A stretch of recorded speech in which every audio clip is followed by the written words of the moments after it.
Hello, hello, hello, hello. Whoa. Wow. We're here. We are here for what is... I'm not ready, to be honest with you. I'm not ready at all. Not ready in the slightest. We're back at the desk. I'm back to my best. I'm full of beans. I'm full of energy. I am, I'd say 98% feeling back to being tickety-boo. Still a little bit sniffy, but rest assured, the energy levels are there. The excitement levels are there. I'm ready to get up off my feet if I need to.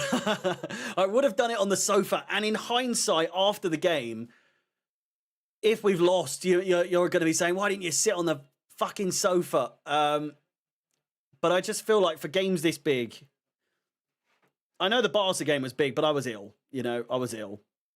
It was a game that called for it. Maybe games in the future, maybe some of the smaller games, we can dabble off the sofa vibes. But for this one, this is a game that does require all the aesthetics of a desk stream. That is for sure. We'll take it easy. Well, how did your illness go away so quick? Because I had it since Friday. And the worst of it was probably the day before, so Monday. Bear with me. I do still have a cough. I do still have a bit of a cough. If I talk too much, it does tickle. So I probably will cough a few times in the stream, but I'm not 100%, but I'm not 100%. Do you know what I mean? I'm feeling good. I think the game has sort of perked me up. Not to mention, hey, listen. It's the last one before Christmas. I need to lay back on them a little bit. Not that I've been going crazy, but I just think, this kind of game would be silly for me not to have a dabble. And, 'tis the season. We're festive now. We've got the tree up.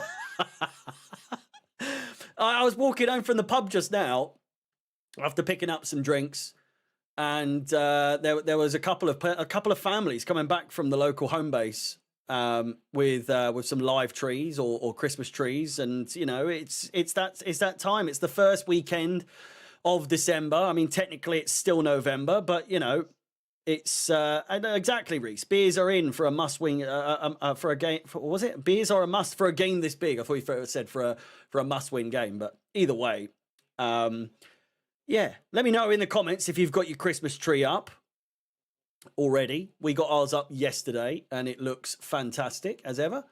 Unfortunately, Liverpool are winning, but I mean, come on, if you can't beat West Ham, Jesus. I'd be drinking, but I can't fucking swallow properly either. Yeah. It's I'm fairly sure we had COVID, but I'm not entirely positive. Needless to say, 3 days off of work. I took the day after the game off as well because I just felt like death in the morning. I thought I was going to be all right, but I wasn't. So took another day off. Anyway, how are we feeling? How are we liking the lineup? We'll go through the lineup in a little bit. I think it's a case of, obviously Palmer's on the bench. And I've just tweeted out saying, like, no excuses based on the lineup. Absolutely fantastic team. Of what we've got available, it couldn't be better. And I know people will probably say to that, well, we've got Palmer on the bench, so it could be better. But my argument to that is he's not 100%. So I was never, ever going to predict in my starting 11 or for what I thought Maresca was going to go with, that we'd go with Palmer from the start. It's too risky. It's too much. It's too much from the start. And arguably, I don't know if many of you remember, I'm sure you do, but I'm not, how many of you remember a couple of seasons ago when we had Palmer at the start, he was coming on as a super sub more often than not. He was coming on as a super sub all the time. And was getting the Esteval treatment. He wasn't starting every single game. He was quicker than Esteval was, but at the same time, it's still a case of, come on now, what's he got to do to get a start? And now look, he's earned it, he's got it, he's starting, and it's a big, big occasion. It's a big game for Esteval today. But after that Barcelona performance, I would suggest that there is never been a better time for Maresca to start Esteval Willian in a Premier League game than following that Barcelona performance, because generational in terms of first appearances for a club against one of the giants of European football. You know, on the centre stage, he showed up and delivered against a counterpart in Lamine Yamal, who was given all the glitz and the glamour of, oh, he's the best in the world, until he comes up with against someone who's actually really actually very good. Obviously, Lamine Yamal is an exceptional player, and I'm only joking. Got to preface that. I'm only joking. But still, it's what the fuck is that? There's something in my cup. What is that?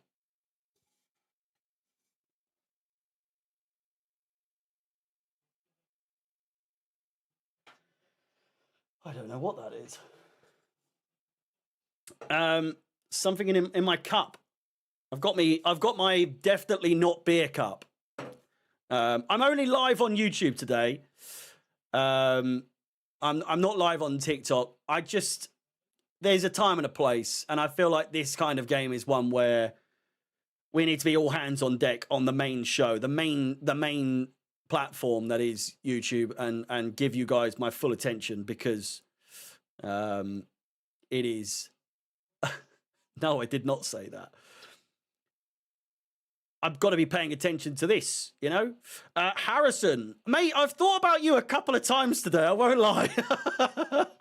I was thinking, I wonder if he's going to be here to give it big uns, whether you win or lose. And we'll see what happens. Obviously, you're one to keep it polite. You're one to keep it friendly. It's a friendly chat. It's not a boring chat by any stretch, but it is one where I think we all know the line. Anytime someone comes in is a bit of a prick, they tend to be shown the door quite quickly. And I'm quite lenient with that thing, and I think the moderators are as well. But it's one of those games where tempers are going to flare. Tempers are going to go. So if I say anything to you, Harrison, today, or any other Arsenal fans in the chat, don't take it personally. You know, don't take it to heart. It's all in the fun of the game. But rest assured, I've got a fucking bee in my bonnet when it comes to this game in particular. I want to win this so badly. I can't recall a game I've wanted to win this badly since Tuesday. You know, it's coming thick and fast these days. It's left, right, and centre, swinging and fucking dodging and, well, you know, this, that, and everything else. And we got the games. We're getting the results. This one, arguably, of all of them, is one that we need to get a result. And whilst I've been saying in the build-up to this, during the Barcelona game, oh my God, West Ham with an absolutely fantastic chance there to level it. Alexander Isak scoring for Liverpool today is never a good start to the day. What a chance. I'd say respect, not like. It's all football banter. Exactly. Yeah, Harrison might be the only Arsenal fan that we do. No Saliba? Yeah, it's a weird lineup. We'll go through Arsenal's lineup before we go through Chelsea's. David Raya in goal, Calafiori, Timber, to be expected. They are the Kukurea and Reece James knockoffs, so to speak. Both look very well. They don't look similar at all, but you know, Calafiori's got long hair, and there you go. Let's leave it there. Well, you know, there's similarities, very minor, but still. And then you got Mosquera. How do you say his name? Hincapi. In defence for Arsenal. The latter has played in the last few games, obviously, because Gabriel has been out. Handicappy. Then you've got Declan Rice in midfield. It's not their strongest back four. That was what I would say is definitely worked in our favour in some regards there. On the bench,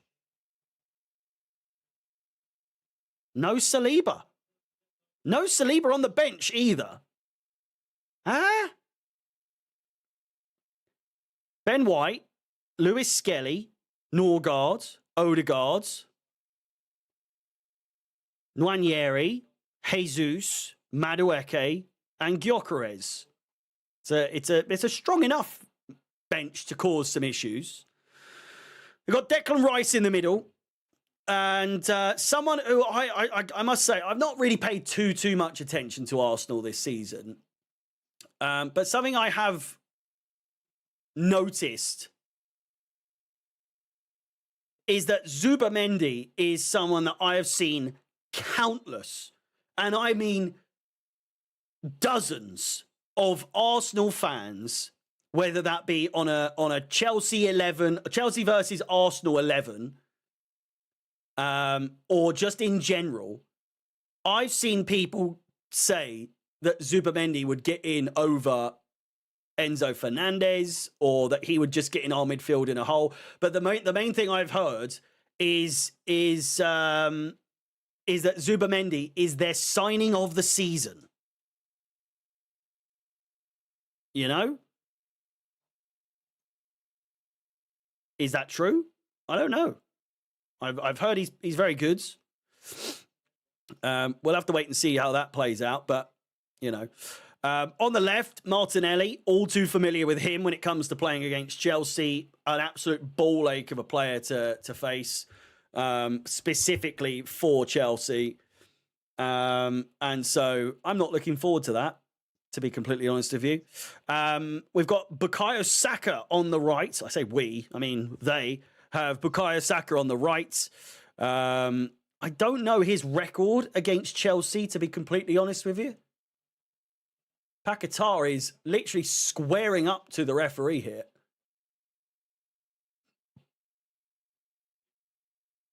He's trying to get booked, isn't he? He's on the old gambling again. Eberici Eze in the middle.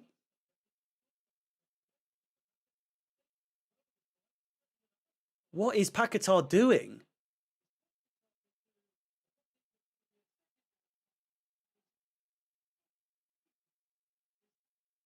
You've got to look into that one. Paquetá, mate, with all the allegations against you in the past, that has got to go down as one of the most dubious, suspicious.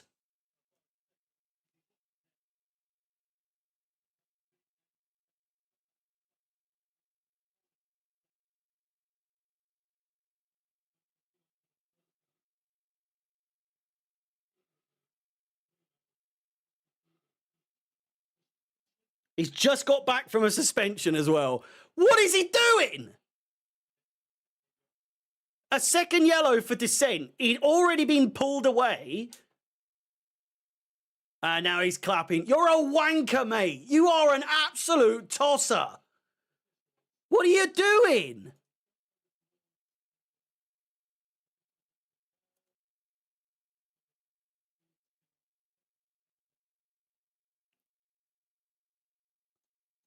What on earth? What?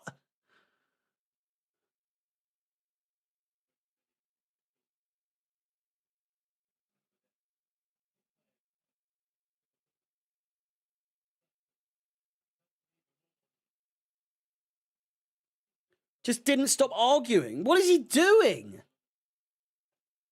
It's bizarre. Of any player, you'd think...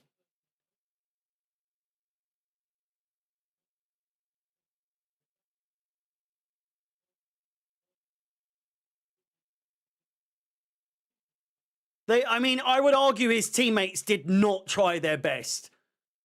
If that's Reece James, he's picking up whoever it is and moving them away. What is he doing? And again, like I say, for any other player, you'd think, what are you doing, son? Well, what are you playing at? But with Paquetá, you can only question whether or not he's got a bet on that. Because it's just dubious. Absolutely dubious, to say the least.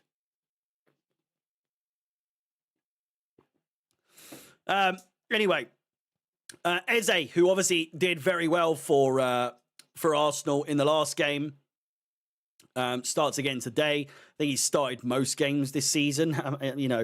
9 starts. Nearly.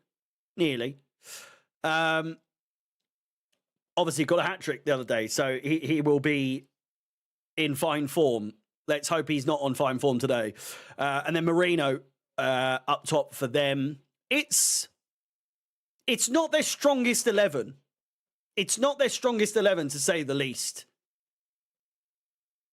And as Ponezilla has just said in the chat, no Trossard either, which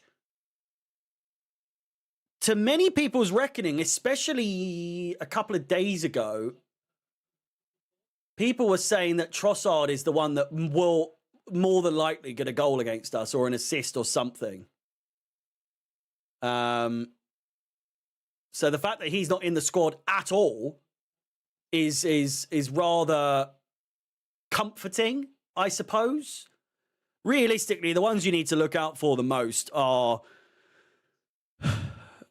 Martinelli, Eze, Rice. And I'd say that's about it. Zubimendi. Saka's going to have a banger of a performance if I don't mention him.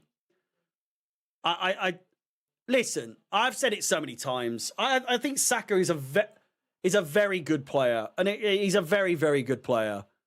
He does his job very well. But I don't want to speak too much. We'll wait until the game is over. But I've always said it. Chances are he's going to get a fucking hat-trick today, but we'll see. I'm not for 1 second suggesting that Saka isn't a good player. I don't get the world-class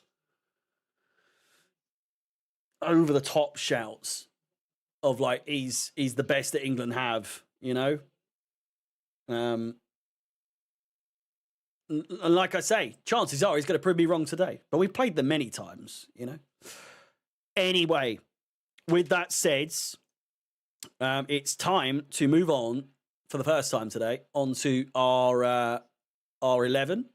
Please do like the video, subscribe, hit the bell notification if you haven't done so already. Yeah, but last season they should have scored at the end. And he fucked up the chance. Crazy we're in this mood after Karabag. Do you think Madueke will get booed today? Probably. He's been such a wanker with regards to the whole Chelsea situation. But he's played against us. No, I feel like he has. I mean, we haven't played them, so that's not true. But it's a weird one. It's so strange the way he's like, after their game against Bayern, he was like, well, the game's not about me. This is just going to be a big game, big occasion, both teams on form, blah, blah, blah. It's not about me. No, it isn't about you at all. You're not even starting. Calm down,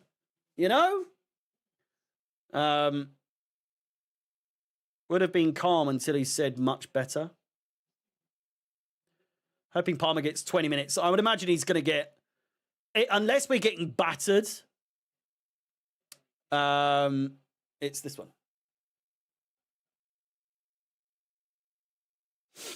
The auto glass. Um,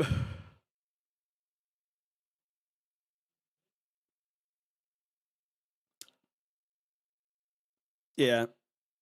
I could see Madueke is either going to have an absolute belter or a stinker. No in between. He might play well and do nothing. He might play really poorly and do even more nothing. Do you know? Anyway, let's get on to the Chelsea lineup. And as you can see, it is a corker, an absolute belter, I would suggest. And really only 2 changes from the game against Barcelona. I myself went with... This is what I would have gone with, honestly. This is exactly the 11 that I would have personally gone with. But the only thing that on my preview that I did yesterday, I went with Neto there and I went with Garnacho there, is what I thought he was going to go with. But thank God we've gone with this. I did say that I wouldn't have been too upset if we'd gone with the what I just showed there with Garnacho and Neto, because it worked so well against Barcelona. I said Delap. Oh no, I did say Delap. You're right. I didn't say Joao Pedro. It was Garnacho on the left and Delap up top. Oh my God, what a weird goal. Brighton 2-0 up. But yeah, regardless, I'm comfortable with this team, to say the least. I'm very happy with this team. And think that depending on how we look to, it's going to be 2-0. It is. Cody Gakpo with the goal. It's 2-0. Game, set, match. Congratulations to Liverpool on actually winning a game of football for the first time this season, it seems like. And they've only gone and beaten West Ham. Wow. Where are West Ham? 17th. Whoa. Whoa. It's a really good goal. It's a really good goal.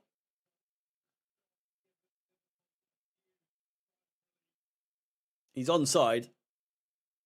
Good chest down.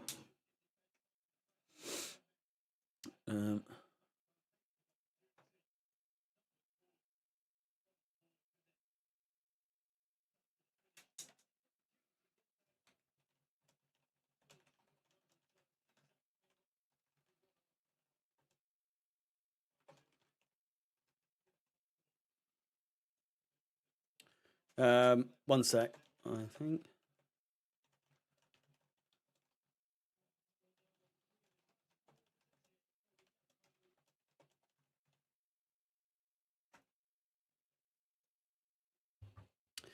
But yeah, looking at the starting 11, it is exactly, apart from Delap, but I'm happy with Joao Pedro. I really am.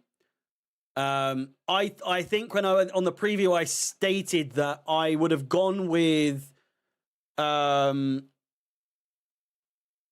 would have gone with Delap purely because of the strength, but that was supposing that we were coming up against at least Saliba.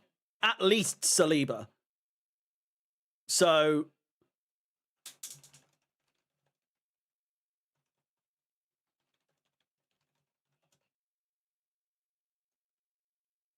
we'll see how it goes.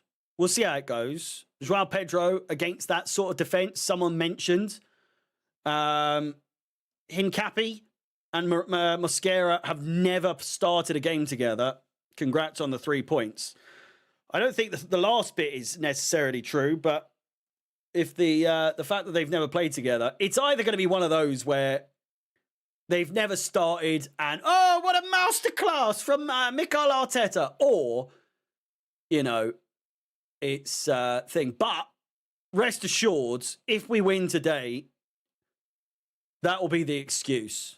We haven't got a full strength 11. Our defence isn't our full strength. Our defence isn't our full strength.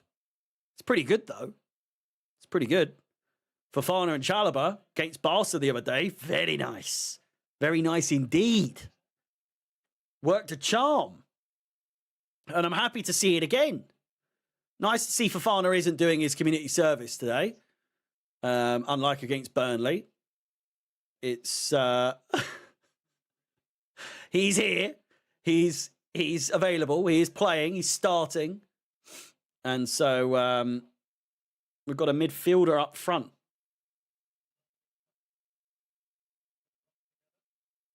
Harry, to be fair, I'm pretty scared. I believe we can give a fight. However, I can't help but be anxious. That's the name of the game, my son. It's never going to be sunshines and rainbows. These are the kind of games that, you know, you fear the most. Obviously, with our record against Arsenal at the same time,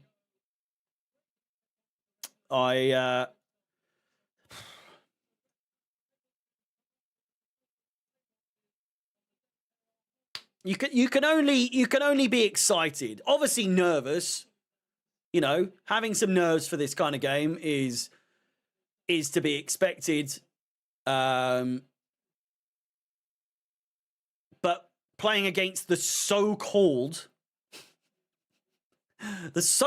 best team in the world, who have won nothing and have nothing to show that is the case, besides some stats, maybe, I don't know.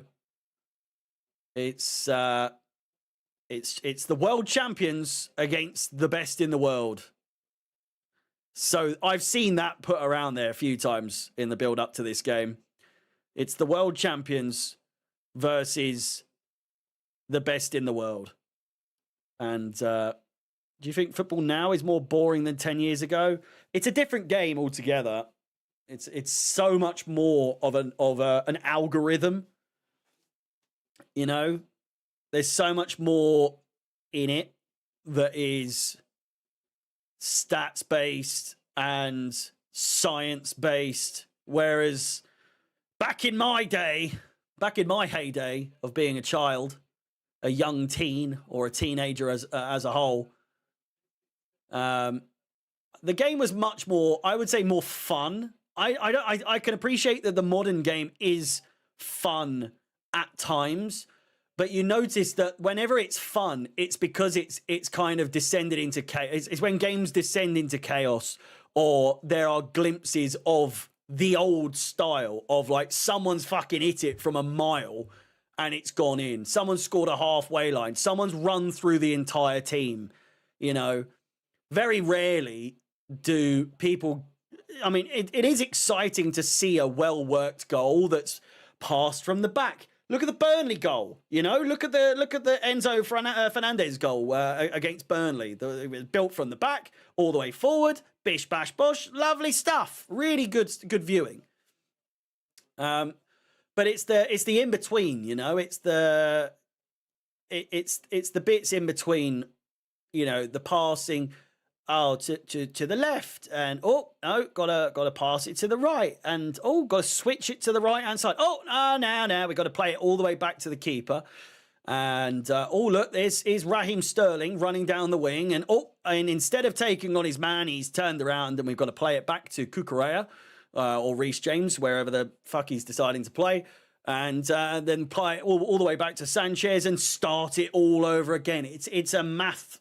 There's like maths behind the game these days, and it's just not as entertaining as you look back at some of the stuff in the 2000s, and it's just heading, and then, oh, it's gone over here, fucking have some of that, and then it comes back, and someone else, Gareth Barry's getting stuck in and heading it, and then, you know, fucking Gary Cahill's coming in, and it's just, I don't know, it was a bit more of a mess back in the day, but... I'm not for 1 second saying that it's not entertaining now. It's just a different sport altogether. It's such a different sport. I think today we're going to see a managerial masterclass. Potentially, that this could, if it goes well, if it goes to plan, this could be Maresca's official coming out party as the real deal, you know? And in the past, I've obviously had my things to say about him. And,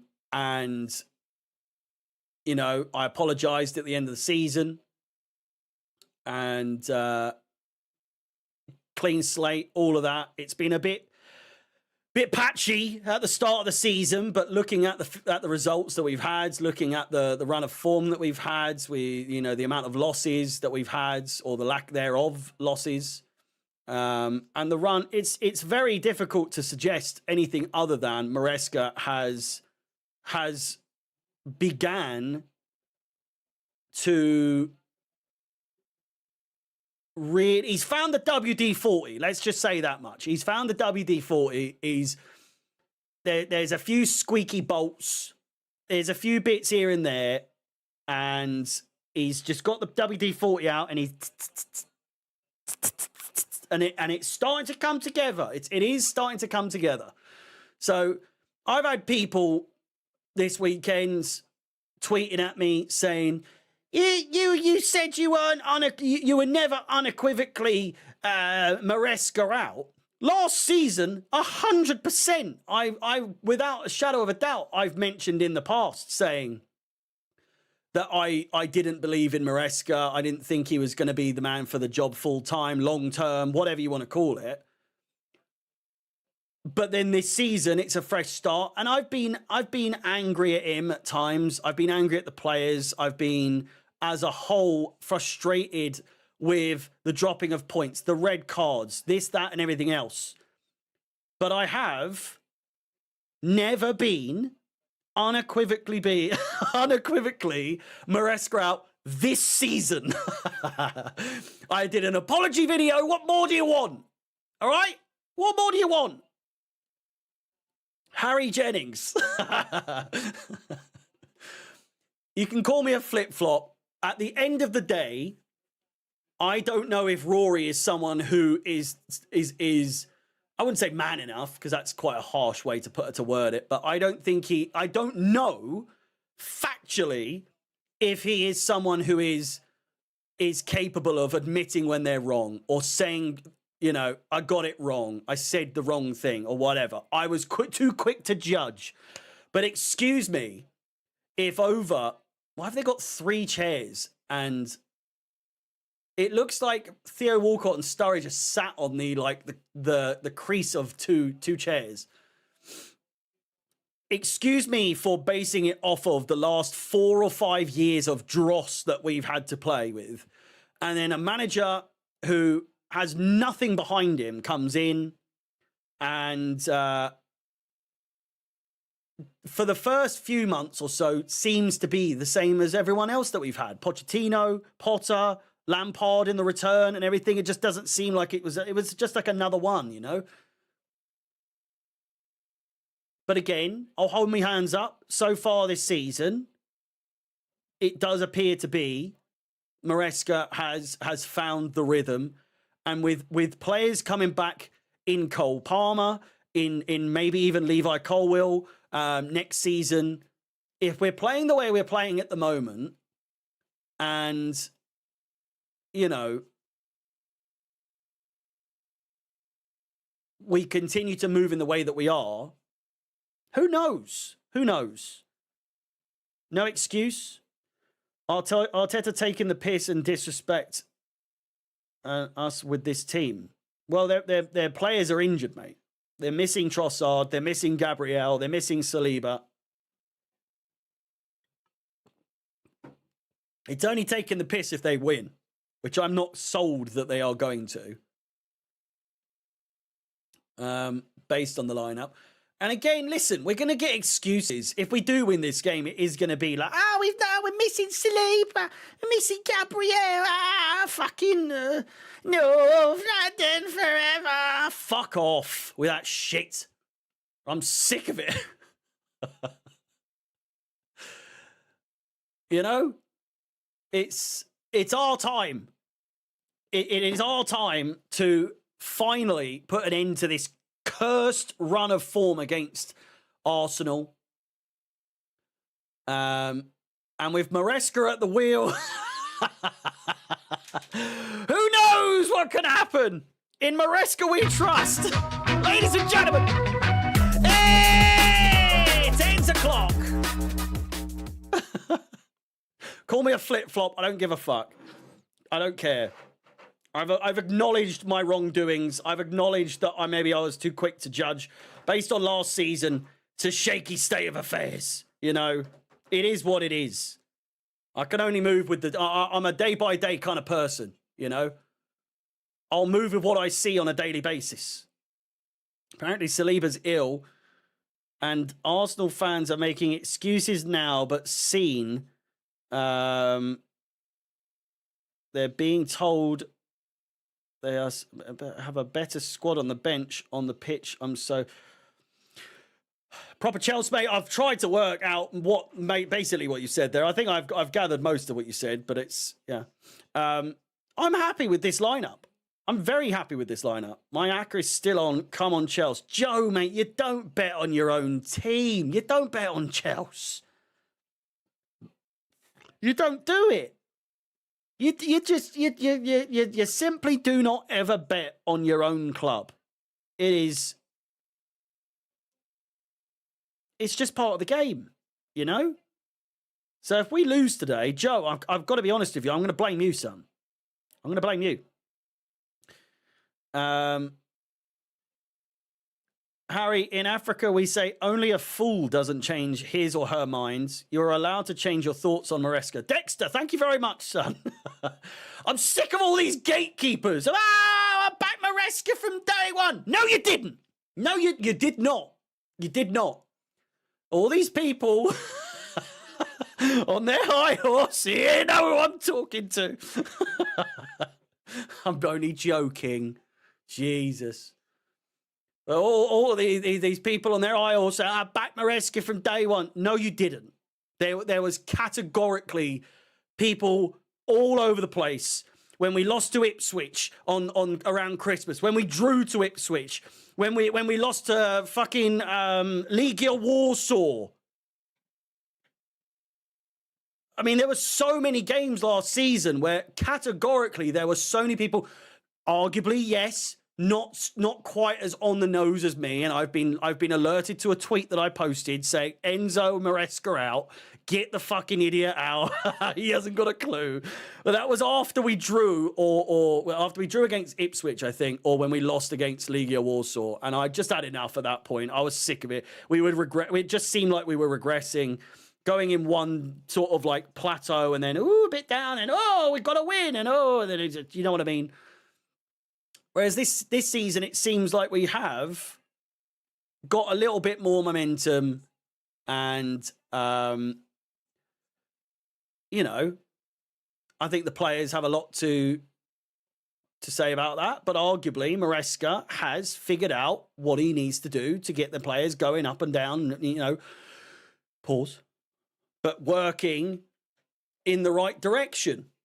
Getting that win against Burnley for me was absolutely, without a shadow of a doubt, one of the key catalyst signs for me personally, as someone who has been unsure on Maresca. And, you know, I'm not saying I'm, you know, in love with the guy, but he's winning me over.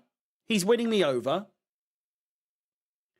But that Burnley win, especially after the Nottingham Forest win, after the previous international break, for us to then win that following an international break, which we don't always typically do. We typically capitulate, and I will say the first half of the Burnley game wasn't fantastic, but we got the job done. This is something critical. This is something key to what I have noticed, and what I've been saying about Maresca is, compared to other managers, the thing that he has started to implement, and something that he has started to really showcase in his managing of Chelsea, is that we can be poor, like we were against Burnley in the first half, and still win and still get a result.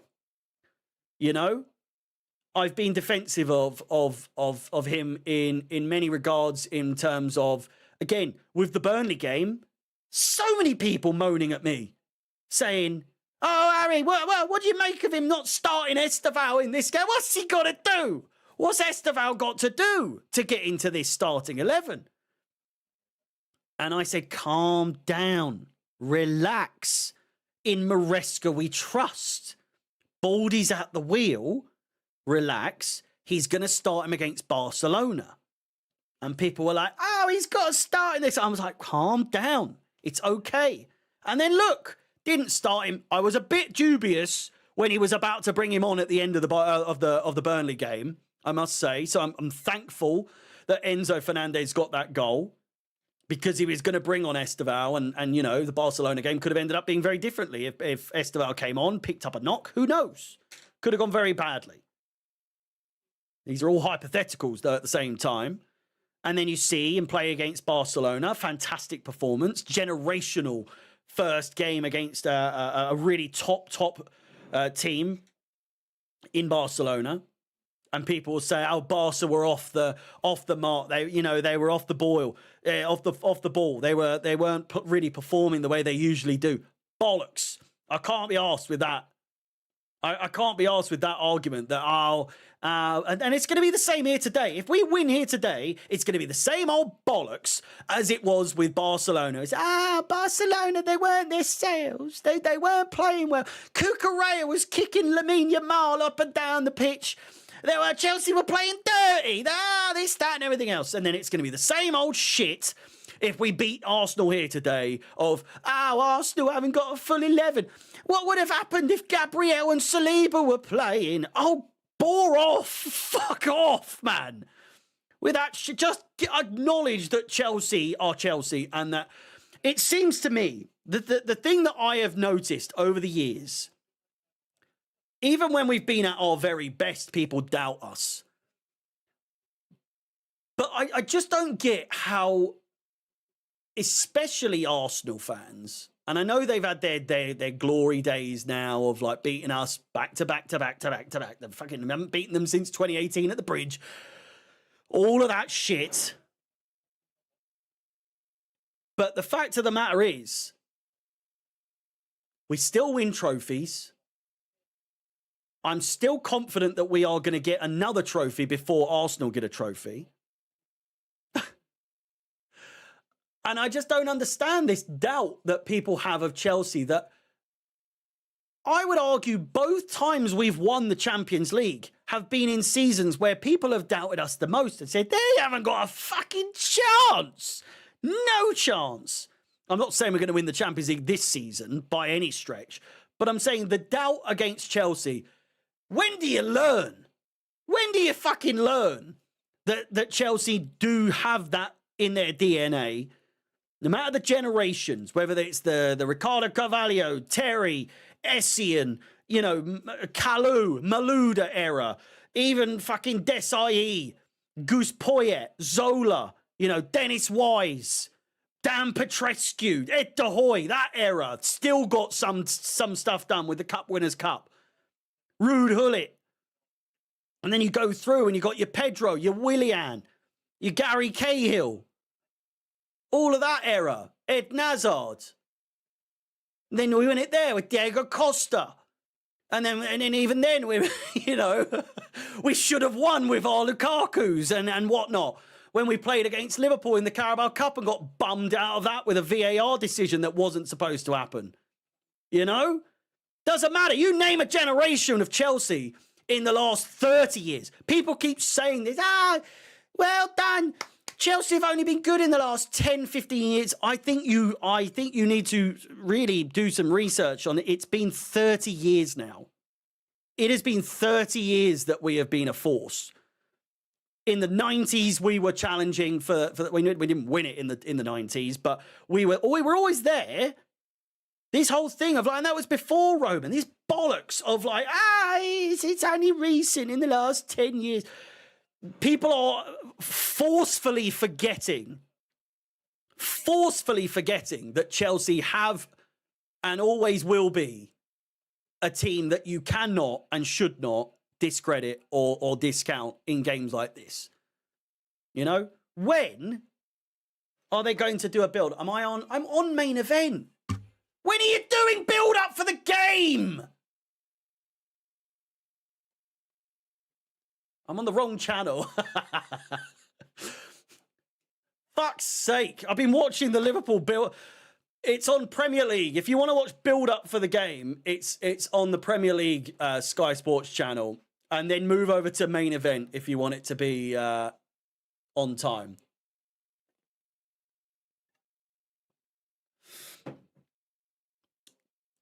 But again, I just don't... It always makes me chuckle. And there's a TikTok that I keep getting tagged in. Let me check where it is. But it's a clip from the overlap where... Oh, where is it? Where is it? Oh, fuck's sake, please.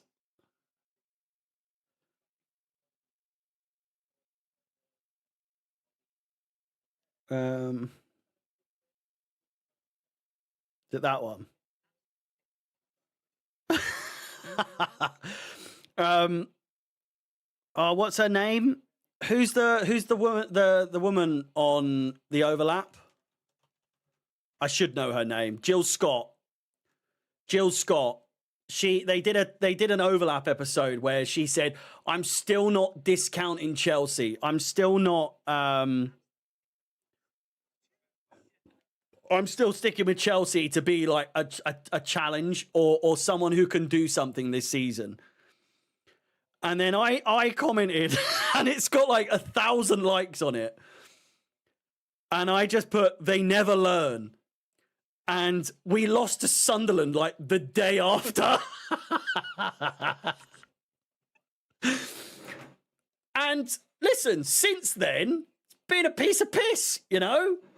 But that TikTok, I've bookmarked that TikTok to go back to and make if we end up winning the league somehow, you know, it's going to be generational. You know, it's going to be one of those where, like, who got the last laugh? Me! I got the last laugh. And again, just to preface this whole thing of me not rating Maresca as well. If any of you have checked out my podcast, it's Pod O'Clock, available on YouTube and on Spotify, 6 a.m. UK time on Spotify and YouTube on Mondays. I predicted I did my league prediction, my Premier League predictions. I predicted that we would finish second, by the way. Is that the prediction of a man who does not respect and back his manager? Well, there's your answer. I've always backed him this season. My World Championship manager. That's the way.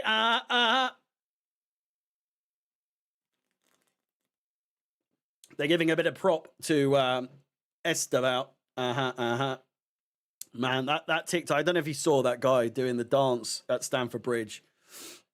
Class. Absolutely class. But yeah, we've got just over 5 minutes to go until the start of the game. Please do get your predictions in the chats. Shall we go through the starting 11 once more? As you can see, we have Sanchez in goal, Malo Gusto and Cucurella at right and left back respectively, Fofana and Chalobah for the second game in a row. Could this be an unlikely duo in the Chelsea defence? Because I think in the past we've had Colwill and Fofana, which is like the best defence we've got. I don't necessarily think that they are the best together. I'm not saying that they're not. All right, fucking hell, calm down. I'm just saying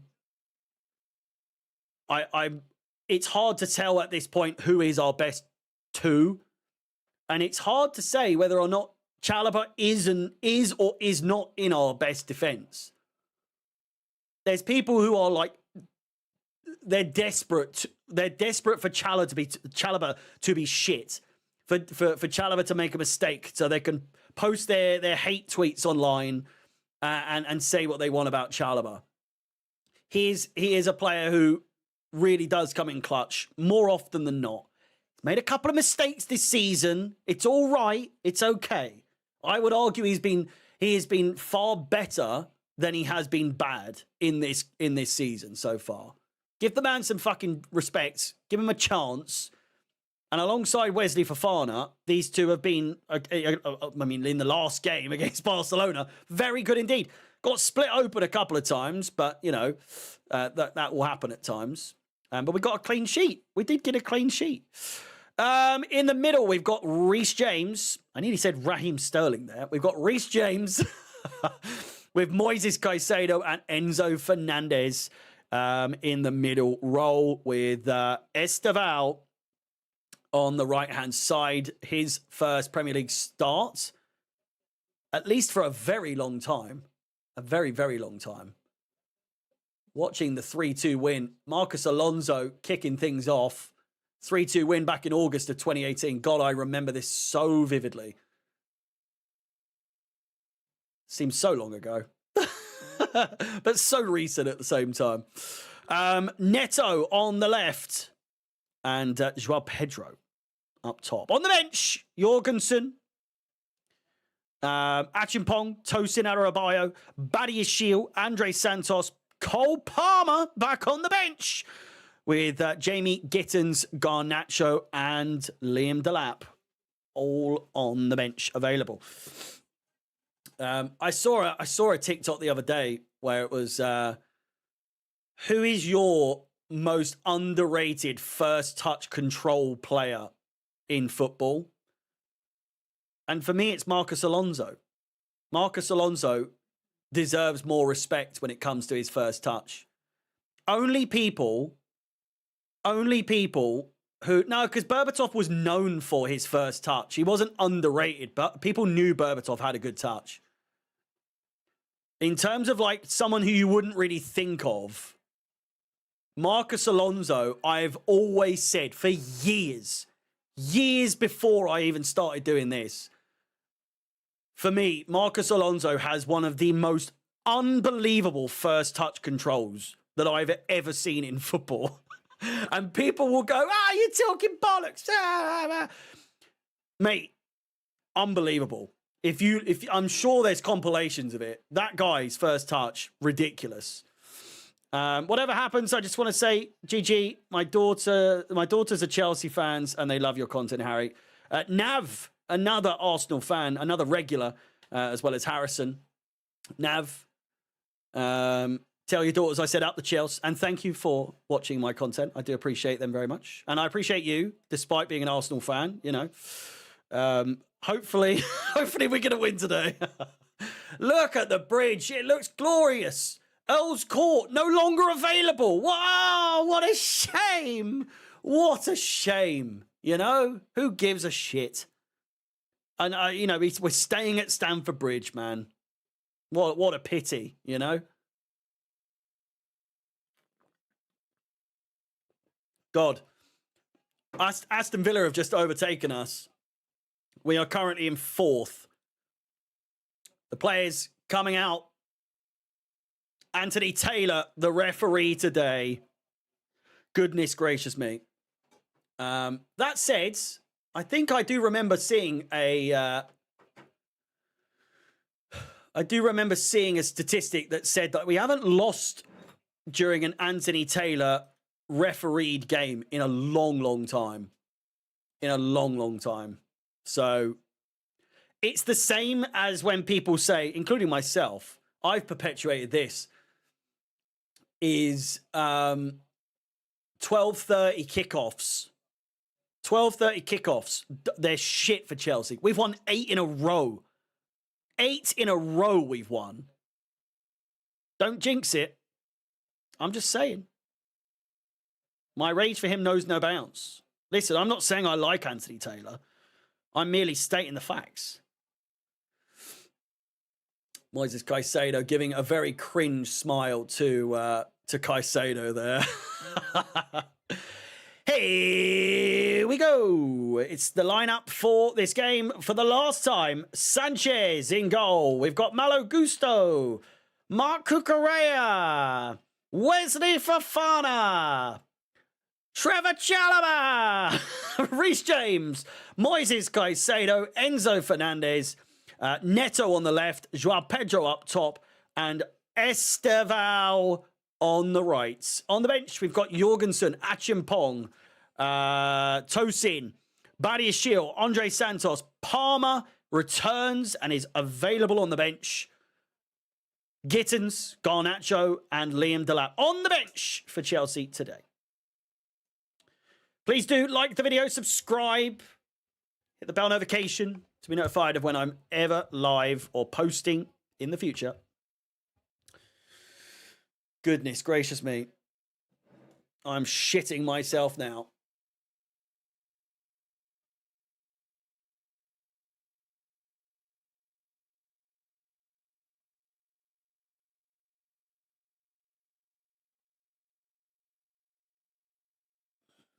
Mikel Arteta has never lost at Stamford Bridge as a manager.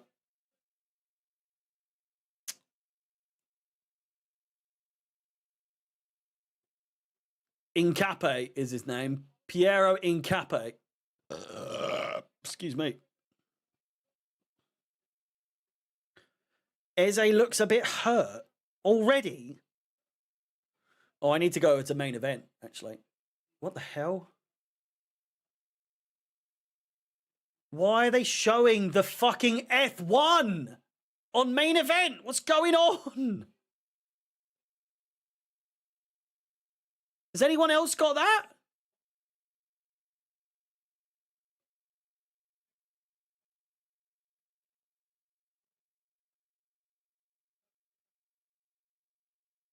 Here we go.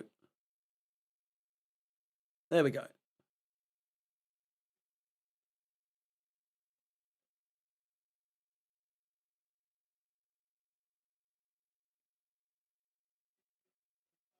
The juiciest game of the Premier League season so far. I mean, everyone's watching this. Everyone. Oh, please. Listen, if we lose, just don't make it embarrassing. I'm just begging. The doubt. The doubt's starting to creep in my mind. Oh, God. Just don't fuck it up, please. It's Arsenal to kick off.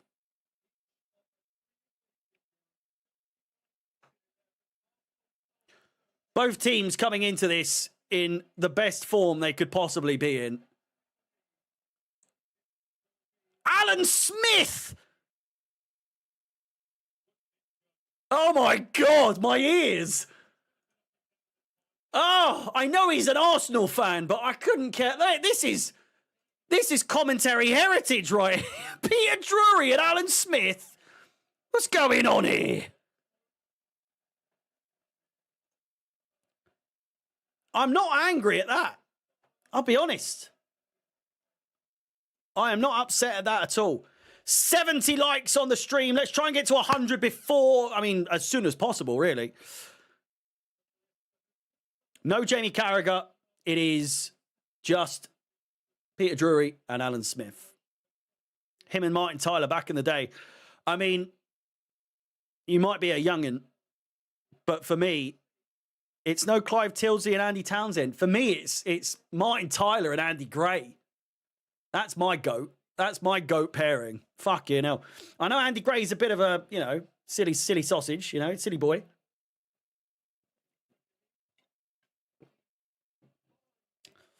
But Martin Tyler and Andy Gray back in the day.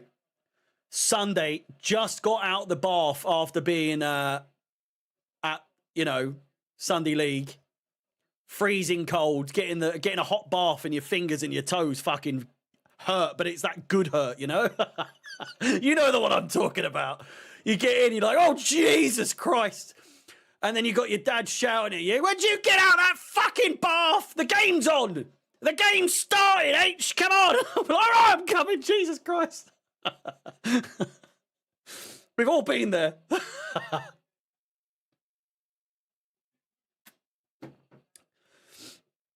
The relief, it hurt, but it felt good, you know. Great tackle by Kukurea, and the referee gives it as a foul. Unbelievable start. Timber. Bukayo Saka acting like he's been absolutely taken out there by Kukurea, but to my reckoning, I need to see a replay, but I think that's a great tackle.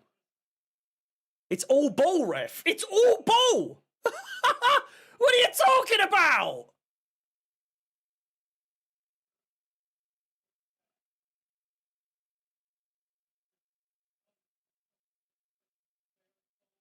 Terrible start for Taylor there. Free kick taken quickly by Rice. Finds Saka. Rice is available. Saka dealt with very well.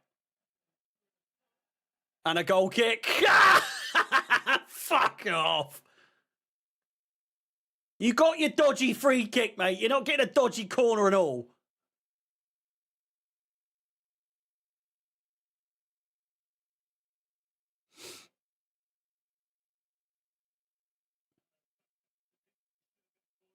It may well have been a corner ball, but they got a free kick that wasn't a free kick, so fuck off. How about that? Here is Reece James, Esteval, Enzo Fernandez, dodgy pass, finds not Eze, Caicedo, nearly passes it to Eze, I should say. Caicedo under pressure, gets away with it. Rice looking to get one over on Caicedo there, all over him like a rash.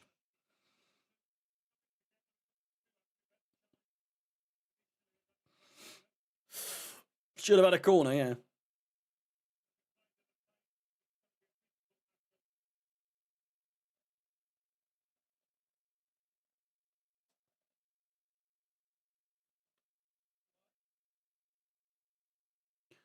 Chalaba back to Sanchez.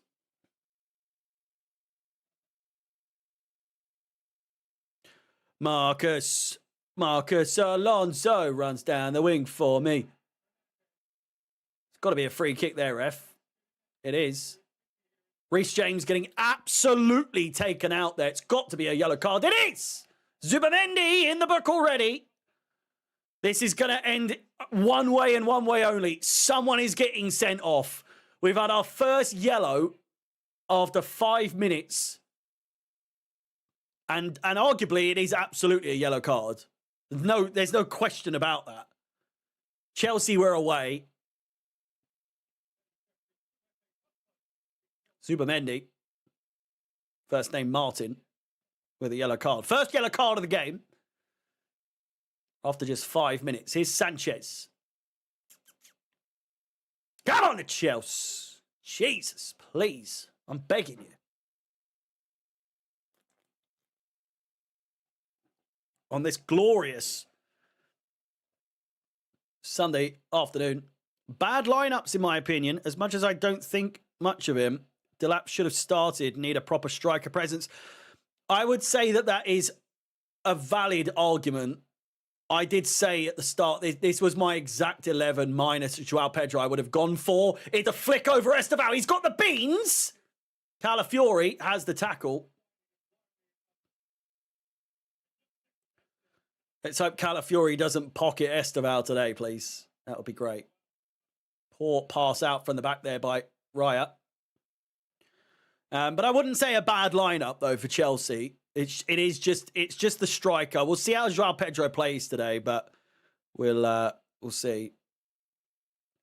I think Nav is an undercover Chelsea fan, I will say. I think he has an admiration for Chelsea. Though he may be an Arsenal fan. How can your daughters be Chelsea fans, but you're an Arsenal fan? It's just, surely you want to join them, you know? That's not a yellow. Of course it's a yellow. What are you talking about? He's completely taken him out. Oh, please.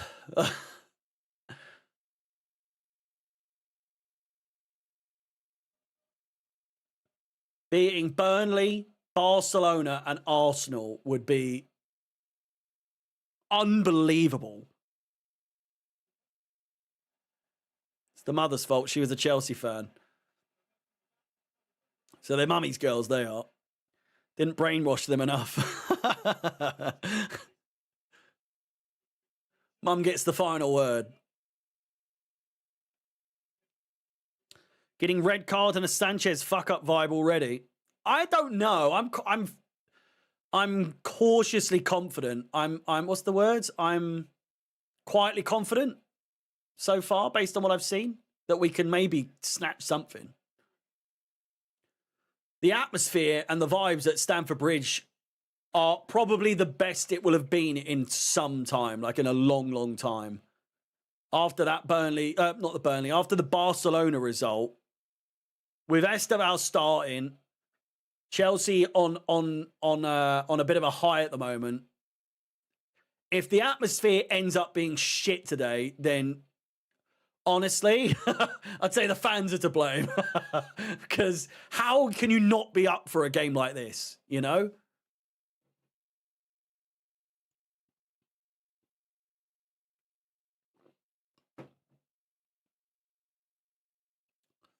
Timber.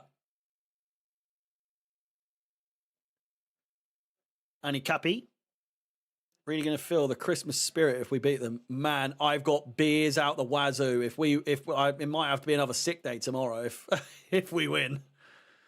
If we lose, it's straight to bed, I would assume. But with the Christmas tree out, a win here today, I'm necking them all, you know?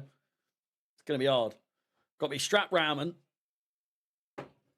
Am I feeling better? I'm feeling a lot better. I'm still not 100%. I've still got a bit of a cough, but more than anything, I've still got the old bit of a chest infection going.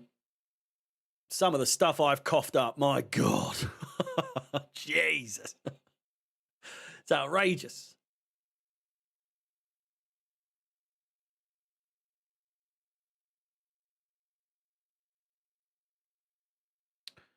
I'm being held hostage by them. If I say anything bad about Chelsea in general, I won't walk away unharmed.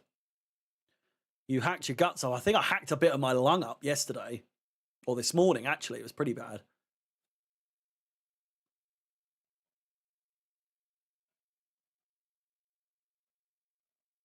"10 minutes played.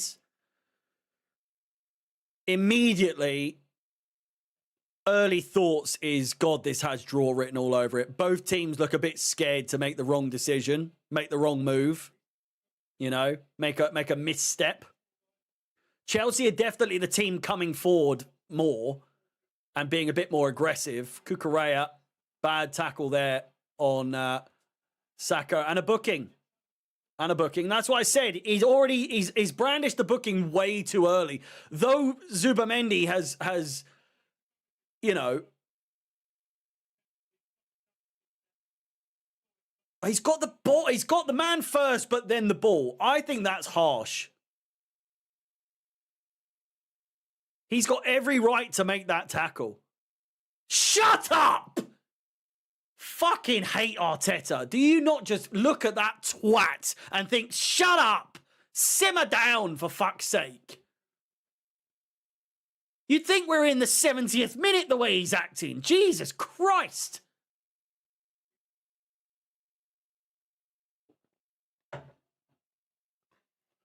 That Zubamendi was definitely a yellow because it was cynical. It was cynical. Saka there is running towards his own goal, and although Cucurella's got him, he's also then got the ball massively. It's his second bad, or not bad tackle, because the first one wasn't even a foul. That's harsh. That's so harsh to give as a yellow card. But because he's already given Zubamendi a yellow, he's got to do the same. You know?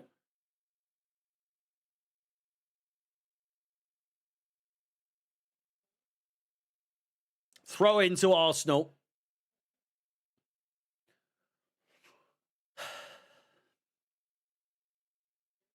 one of those long ones. We know they're set-piece merchants, these lot. Cleared away. It's Eze, brings it down. Plays it out wide. Saka, loads of space. Shot, saved by Sanchez. Saka was so wide open there. Lovely first-time touch by João Pedro. He's taking him down. That's a yellow card, red. Book him.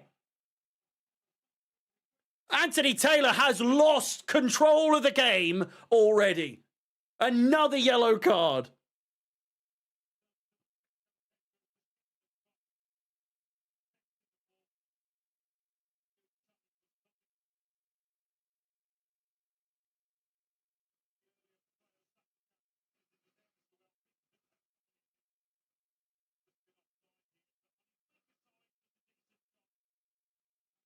He's lost control. Honestly, I looking back, I wish he didn't book Zubamendi for that yellow, for that foul on James, because it's ruined the game already. It's completely ruined the game. It's well offside. It's well offside. He's ruined the game because now he's having to give everyone a yellow card for every tackle that is made or every foul that is made.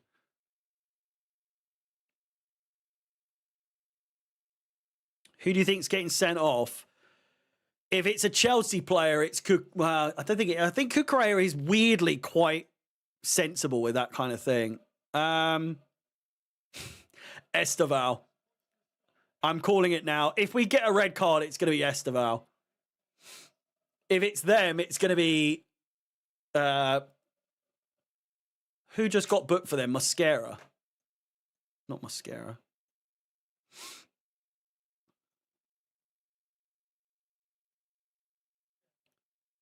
Zubamendi got booked. Hasn't updated yet. Who got booked? Mascara. Yeah, I could see one of their defenders getting sent off, considering they're not too well versed with each other. Ref, that's another foul. What are you talking about?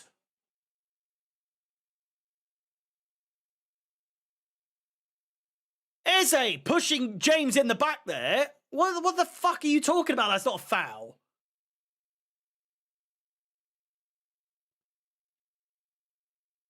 Yeah, Cucurella is smart on a yellow card. I touch wood anyway. I know that's like famous last words, but there's been so many occasions where Cucurella has been on a yellow card and you're like, well, that's that then. And he's not ended up getting a red card.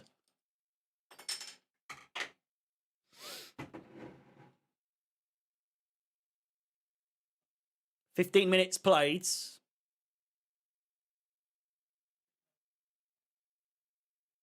Here we go. First chance for Esteval to show what he can do.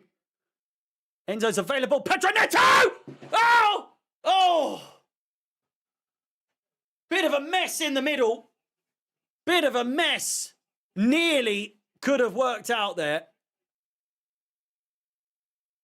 Unfortunately, it didn't. I'd say that's probably the biggest moment of the game so far. Great play there from Caicedo. Doing his best John Terry impression there. Or Gary Cahill heading the ball on the floor. I think Chalobah did that recently this season, no? Enzo. Neto. It's a Chelsea throw. What?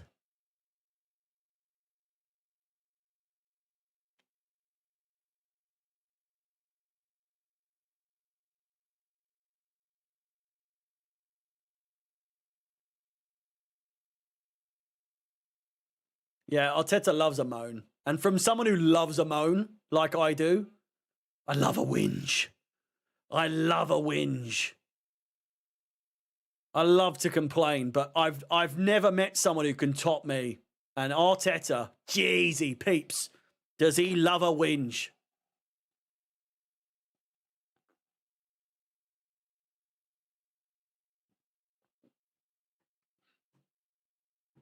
Ooh. That strap ramen's got a bit of a funk to it. Oh, poor pass there. Chelsea have a chance. Here's Enzo Fernandez.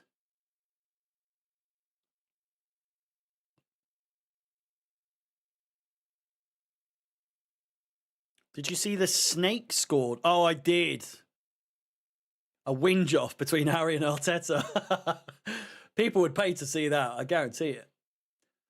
I reckon on my day I could probably whinge more than Arteta, but I don't know. A formidable foe, that's to say the least. Here's Esteval. Lovely ball. Finds Joao Pedro, crossed in. It comes out to Esteval. Oh, fuck! Oh, what a chance! Oh, no! He's absolutely skied it. What a chance!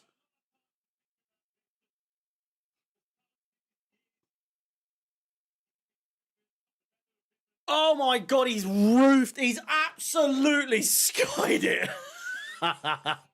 What has he done there?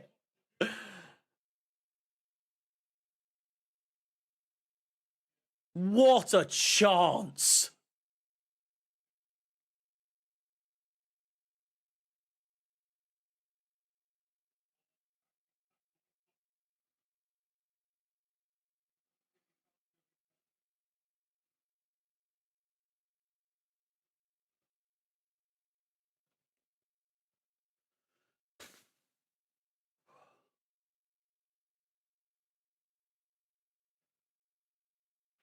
I wouldn't necessarily say so far. Balder, thank you very much for the super chat. Massively appreciated, mate. Fucking hell. I wouldn't necessarily say so far that Arsenal, or that we look out of place against this Arsenal side. Here is Esteval. Shot! Well wide.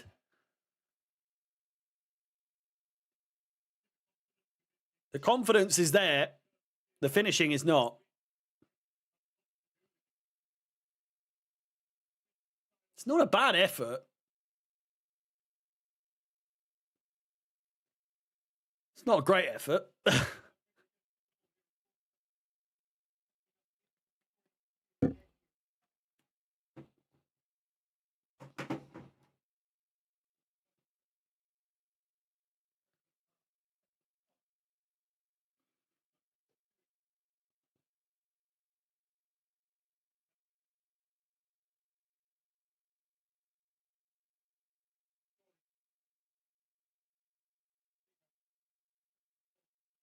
James.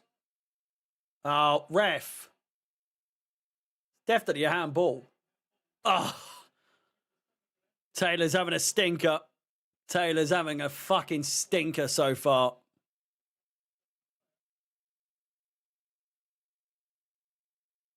Don't want to make an excuse for him, but it seems like I'm a hypocrite for using age as an excuse. What? You look at the age, average age for Chelsea today is 24.8. Average age for Arsenal in their lineup is 25.7. So not too much. What number beer is that? 3? I had a pint at the pub. Coming home from the shop to get more some beers. Heineken. It's not Heineken. It's Strap Ramen. Thank you very much. I did have a Heineken. I did have a Heineken. Listen, they didn't have any bottles of Cruz Campo. They only had Madri, and I don't like Madri. I think it's shit. It's not shit, but it's not great. I like a Strap Ramen.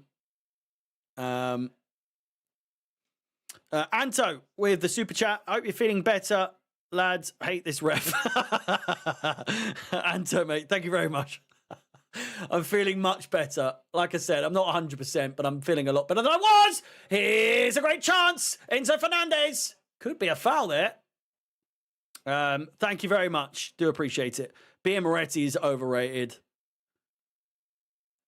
Moretti is bliss. I just don't rate it personally.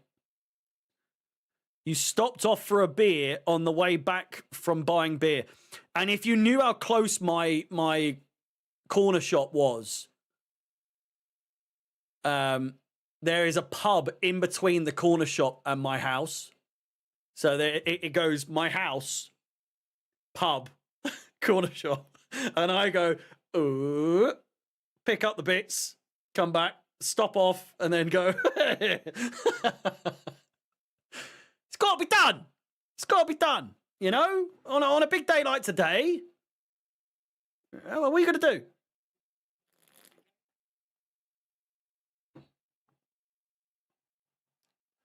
João Pedro wins the throw in there. I could have sworn that was an Arsenal throw.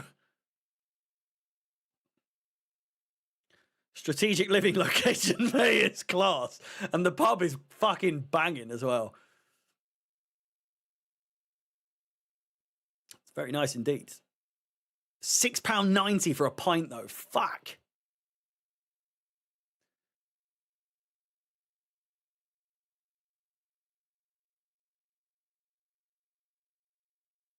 João Pedro out wide, finds Esteval. Ah, it's too much. Gusto could have got that. I'm sorry. How much? Hiding the alcoholism behind football. Mate, there have been football fans for generations that have done the same. I'm by no means an alcoholic. I can handle it very well, but when it comes to football, there is that urge I just need a drink. God. Big games. Games against Burnley. Games against, this, that, and everything else. Couldn't give a bollocks. But when it's Chelsea versus Arsenal, Chelsea versus Tottenham, Chelsea versus Liverpool, crossed in, saved by Raya. It just calls for it, Keep the dust down, as my father would say. Oh, Jesus.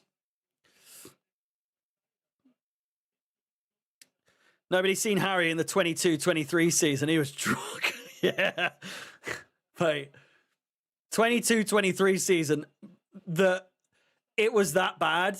Chelsea was that bad. I used to get battered. Like, absolutely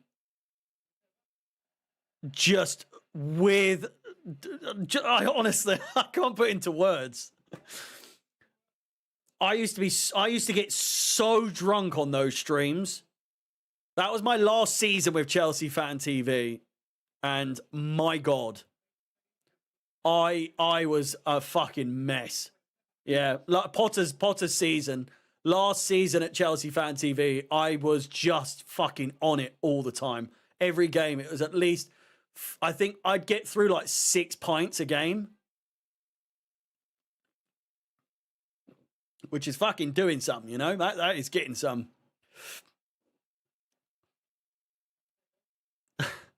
C-word incident on Chelsea Fan TV. I did get in trouble for that, yeah.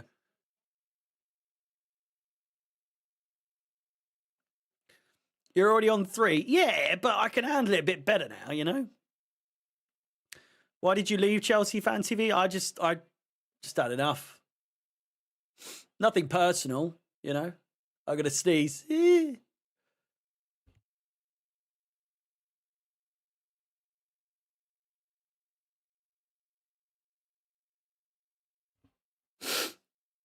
I think I just picked up working with Alex. I'm going to, and the byline came about and everything with mods and decided to pursue that, I suppose. But personally, I wish I just went straight into doing it on my own.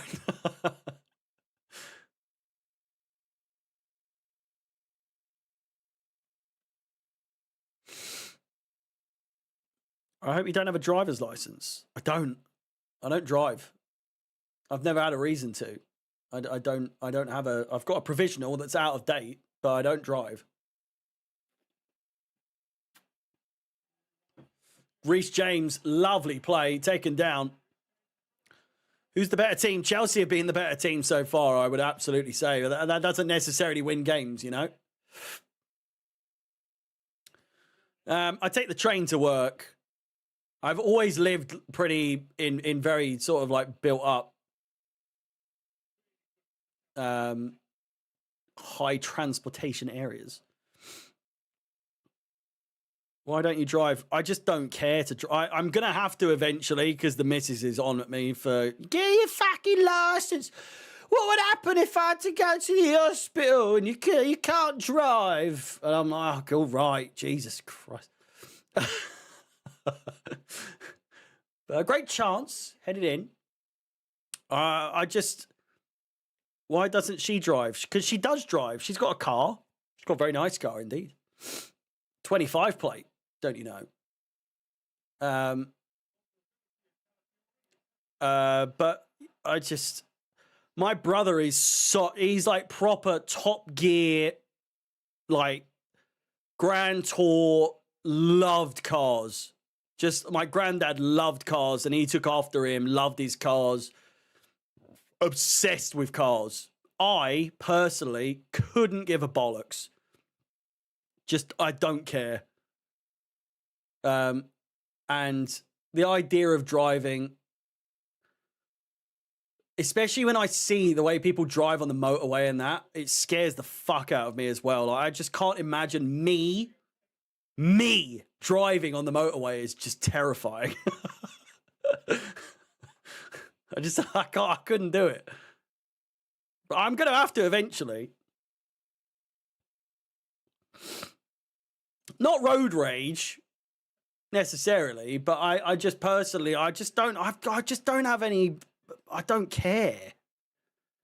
I've always lived like minutes from a train station or like close to a train station.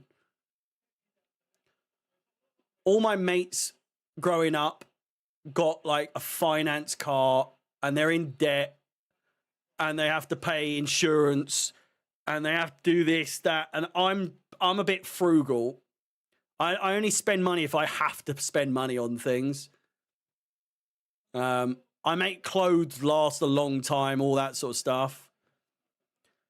And so I've always been like, listen, transportation is so cheap now. And now with like ULEZ and all that bollocks, it's even more money to drive into London, which I work in London. So it's a fucking, what's the point? What's the fucking point? So I've always said I won't drive. Shout Pedro with a chance! Come on! Play it! Oh, fuck! Pedro Neto wins it. Oh, it's lovely play. Ref! What are you talking about? What?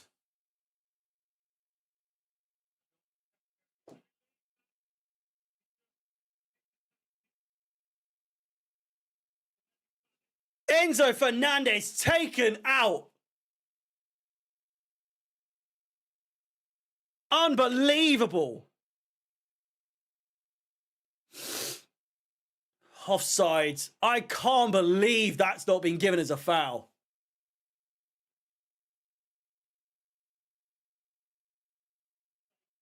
Lovely play. Zhao just needs to shoot, man. What are you doing?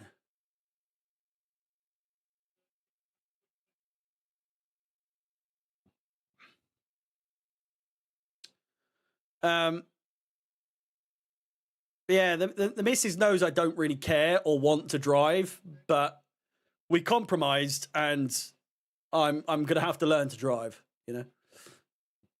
It's one of those ones. She wants this colour paint, I want this colour paint. We compromised and we're going with with her colour paint.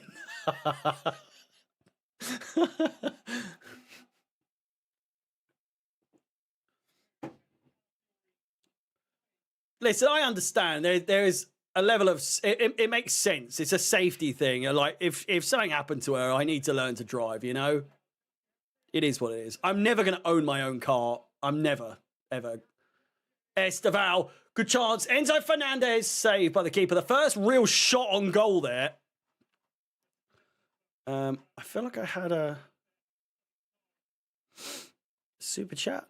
Stranger in the Alps. Thank you very much for the $5 super chat. Up the Chels. Cheers from Mesa, Arizona. Thank you very much. I'll be going to Arizona soon, I think.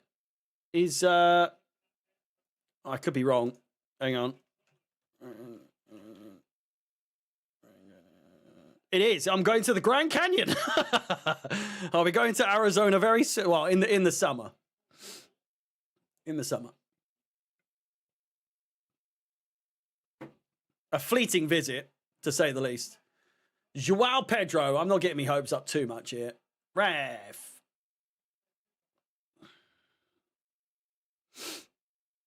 100 likes. 100 likes on the stream. Ladies and gentlemen, boys and girls.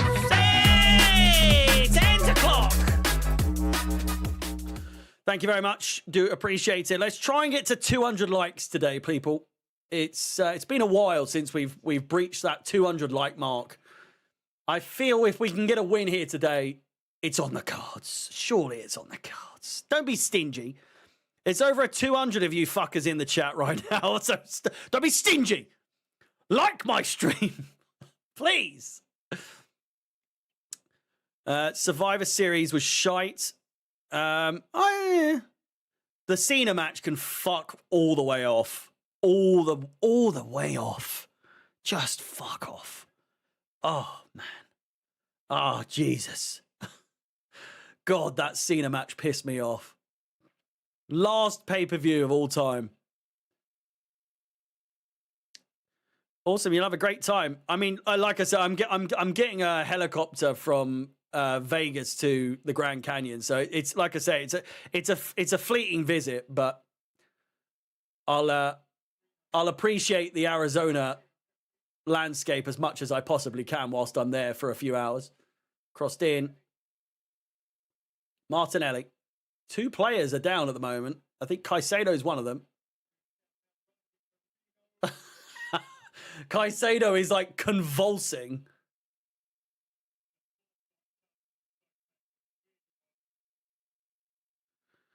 I hope he's all right.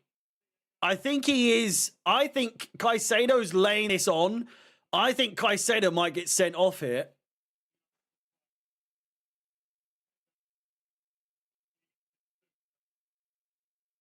I think this is going to go to VAR. I think Caicedo's laying this on thick because he's worried he's going to get sent off. Oh, he's off. It's a red card. It's a red. Caicedo is getting sent off. I'm telling you now. Caicedo's getting sent off. It's a red card. There we go. Game done. Set match. Fuck. It's a red card. It's a red card. Well.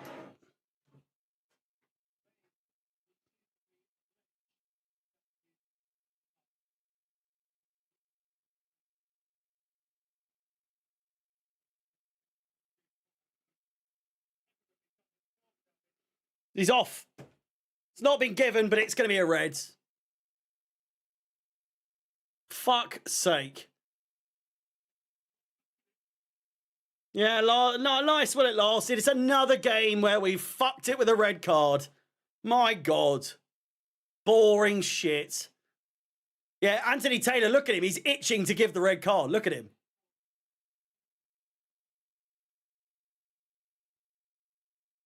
He's itching.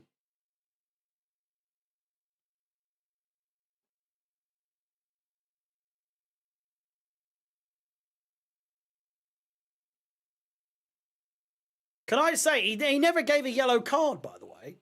He is giving one now.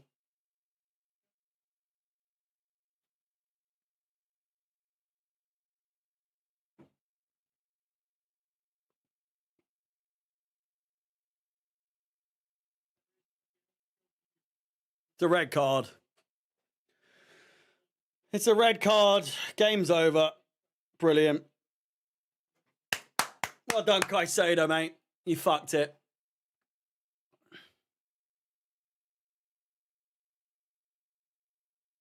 Wow. Wow, wow, wow. Oh, God.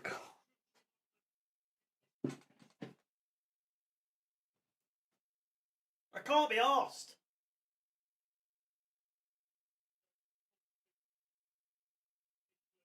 Full speed, mate. Don't just do a snapshot.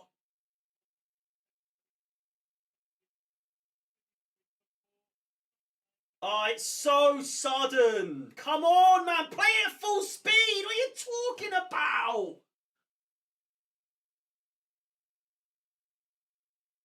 It's not reckless. I'm begging you. Please, don't ruin this game, man. Please. Please. Oh, please, Anthony. Oh.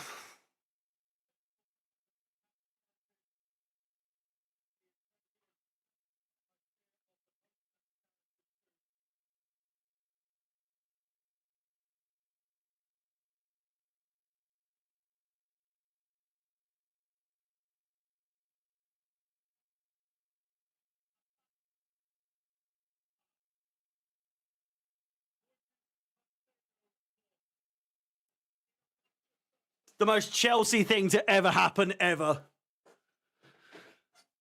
Tell me that's not the most Chelsea fucking thing of all time. Caicedo getting sent off. Declan Rice is going to get the winner. It's written in the fucking script. Fuck off. I need a break at half time, I'll tell you that much.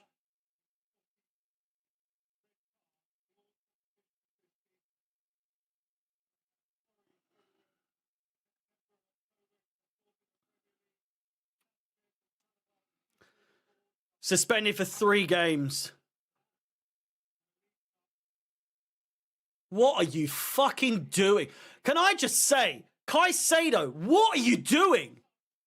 Why has he gone up, studs up like that? What the fuck are you doing?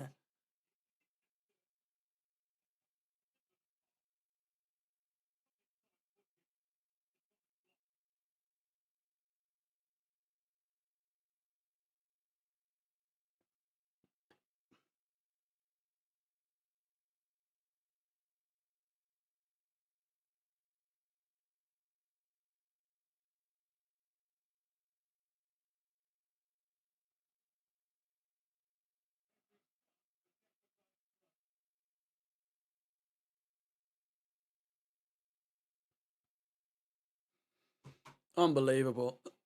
It's the right decision. It's the right decision. No one can be angry at Anthony Taylor for that. It's a fucking red card. There's no 2 ways about it.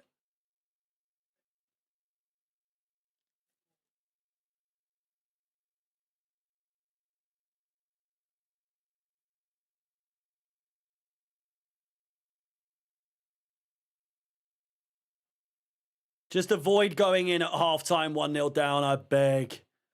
I beg you, please. For the love of God, I beg you.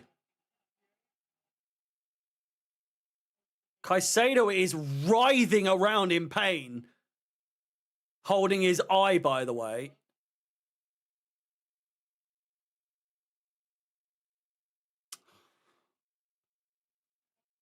Not a red card. Chalobah, get up, you fucking tart. You tart.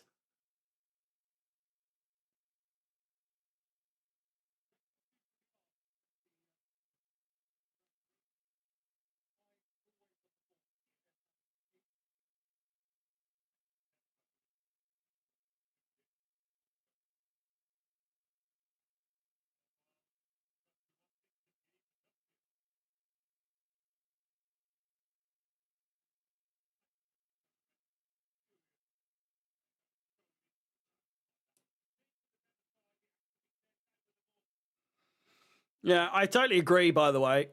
Worst part of that red card is that we actually look like we could beat this Arsenal side today. That's the worst part of all of it, is that this genuinely... What's happening here? Are they checking VAR for reds? Imagine. Imagine. Spoiler alert, it's not a red card. There's no chance that's a red card.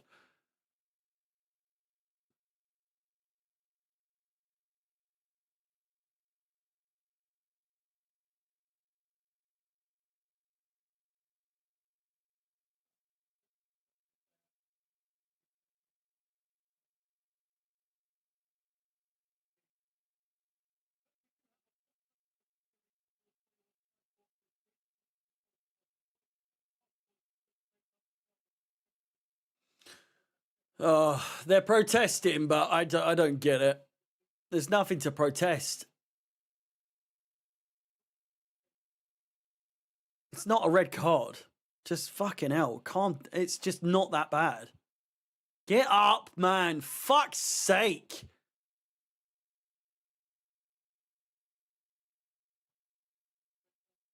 Don't know. He's got a pretty big fucking swollen eye there, by the way.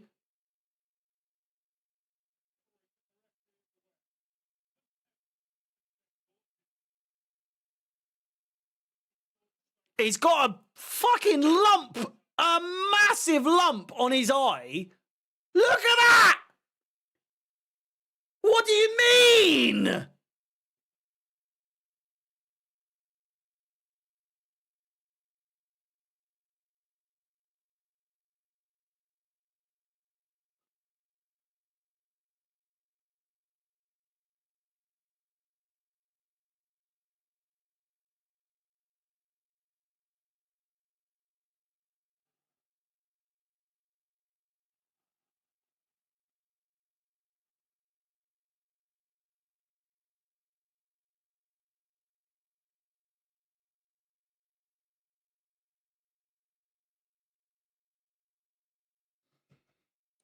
After seeing that, he's grown a second head on his chin, on his cheekbone, for fuck's sake.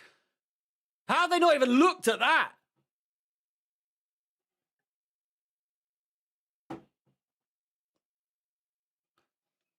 Well, whoever said it at the start,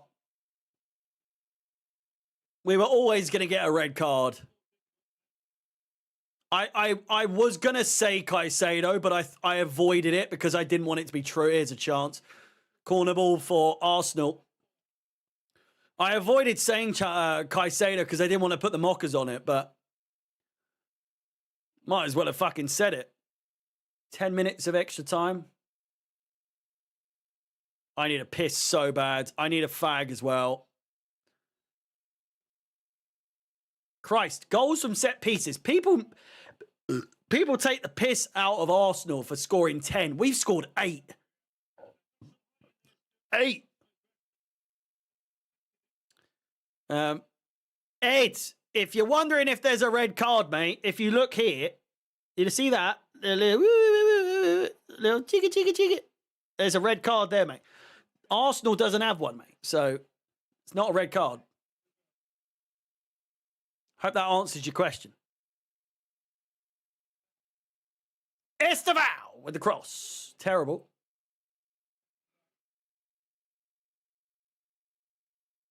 I think he meant the Arsenal one. Well, Phoebe, you paid attention to what I was saying. You'd see that I was explaining the Chelsea one, and then I went to the Arsenal one. So hold your horses. All right. Great save by Sanchez.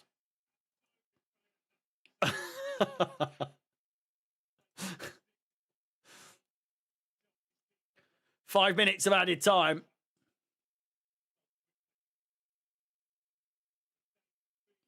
I'll fight you. Don't you worry about that.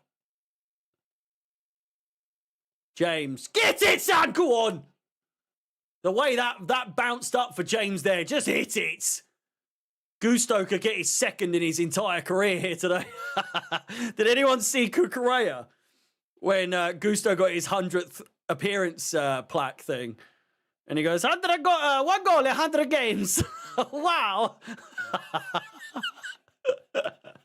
1 goal, 100 games. It cracked me up. It did.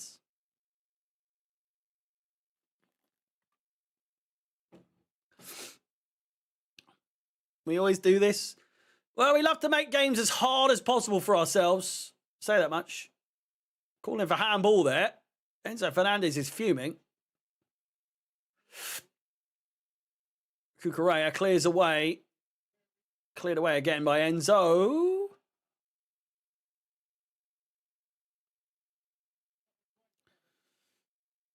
How would you tell if we had a red card? It's the same colour as our overlay.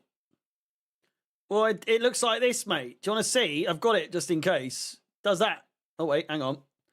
I've got it on Chelsea's side because we've had so many. Oh, wait, what? What's going on? Where is it? There you go. Look, see? There. See?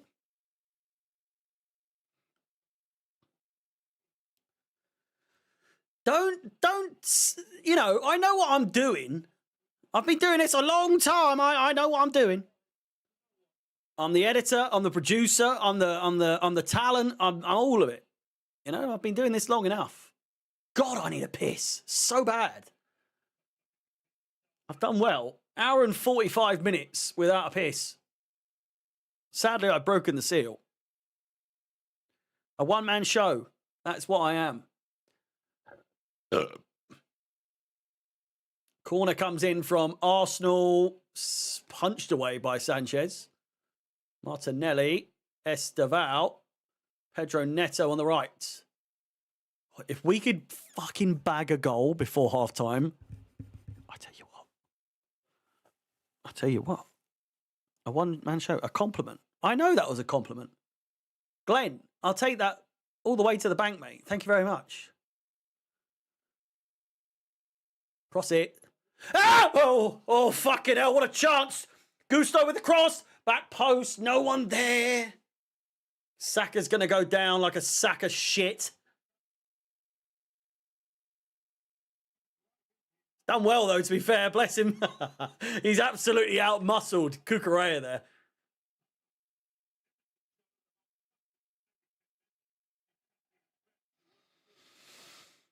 Oh, please. We've been good. We have been. The red card was so unnecessary. And from a player like Caicedo, who, it's not his first red card, I don't think.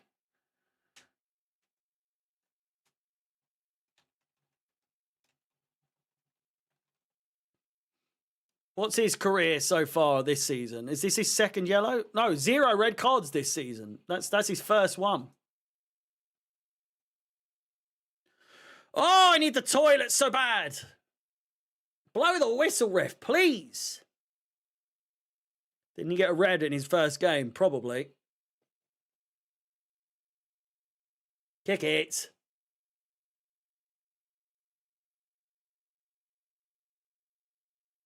João Pedro. Play it.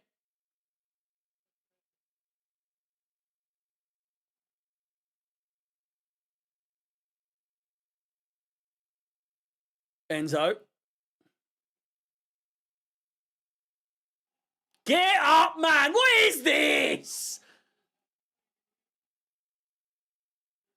There goes the halftime whistle. Fucking hell, man. Arsenal diving around all over the fucking place. The red card was a red card.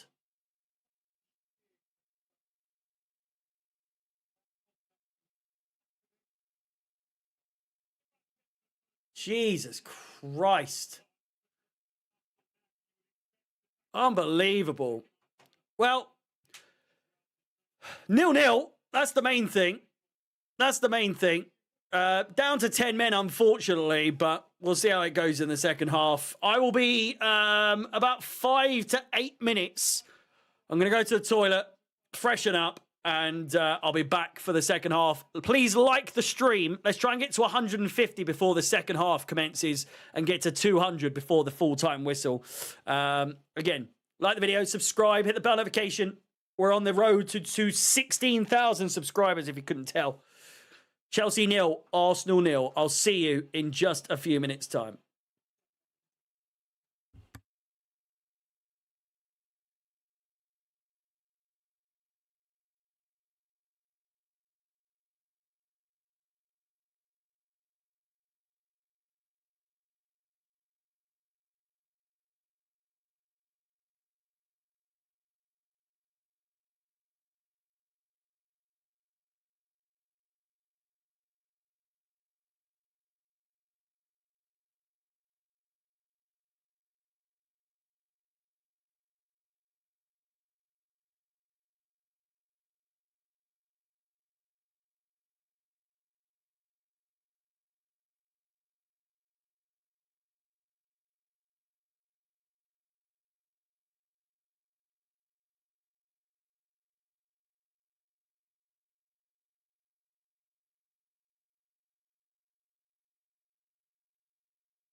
Hello, we're back. Oh my God. The stress. Oh, the stress. It got to me. And, oh man. That Zubamendi yellow card worked in their favour in the end, did it not? My God. I mean, it would have been a red card for Caicedo, nevertheless. Not a stress poo, I had a stress fag. Oh.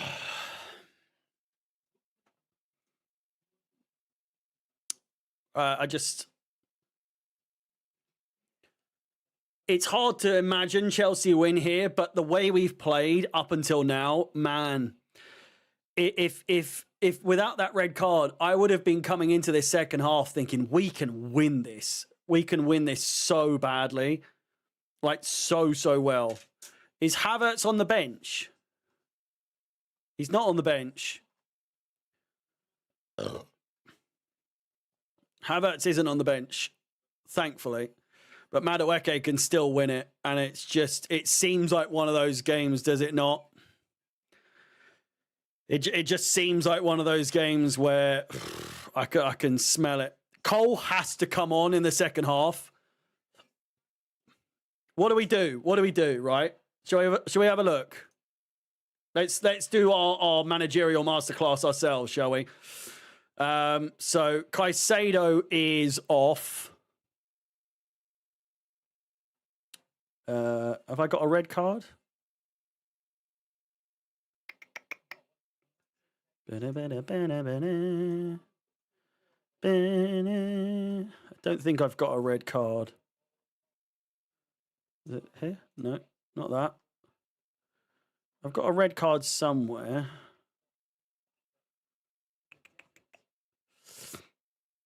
I haven't. I can make one, though.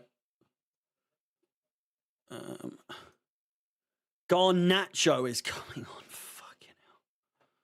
What is he doing?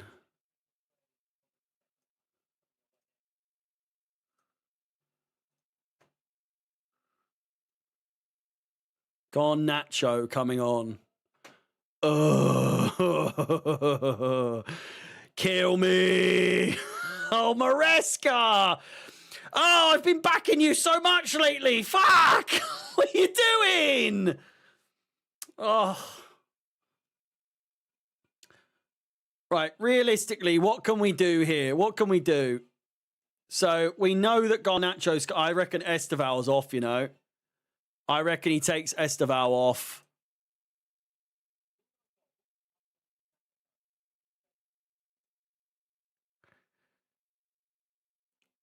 I would have gone with Neto off, but I think it's going to be Esteval. You can't take Jet. I reckon it's going to be this. I reckon it's going to be this.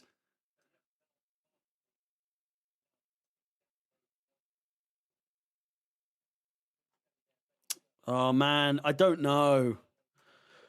I don't know.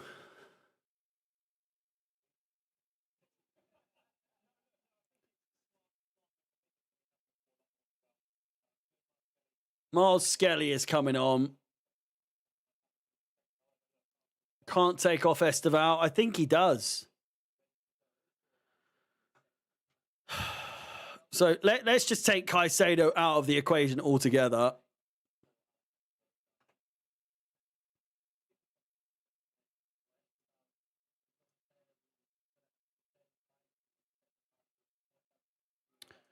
I think João goes off. Where's Palmer?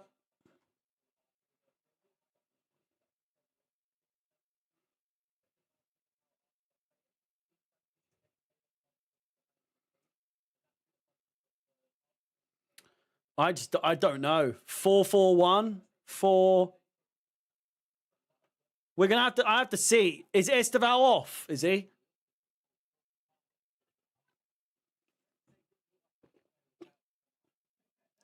Neto's still on. Neto's still on. It's fucking Esteval's come off. He's taken Esteval off. I get it. I get it. I get it. Like Mr. Big U's just said, Esteval can't defend, so it's a bit of a It's a sticky one. What's that? 1, 2, 3, 4, 5, 6, 7, 8, 9 players. Surely Santos comes on.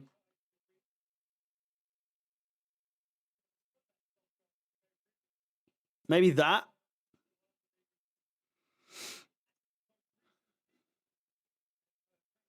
That eventually. I can see that eventually being what we play with.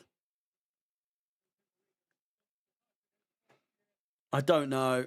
João Pedro's just gone down in a heap. And it was Hincapi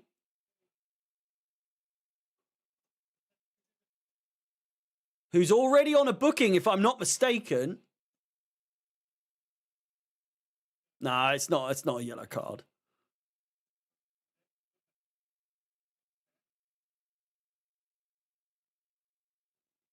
I can see this being the way we finish the game.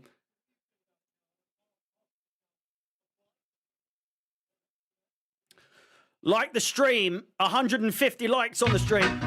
Thank you very much. Ends o'clock, baby. It ends o'clock. Come on, Chelsea, please. It's an uphill battle. It is an absolute uphill battle, to say the least.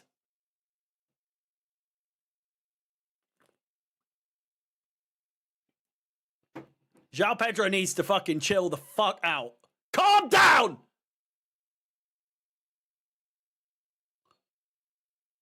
Free kick to Chelsea in a good position. Esteval off with a substitution, Garnacho on.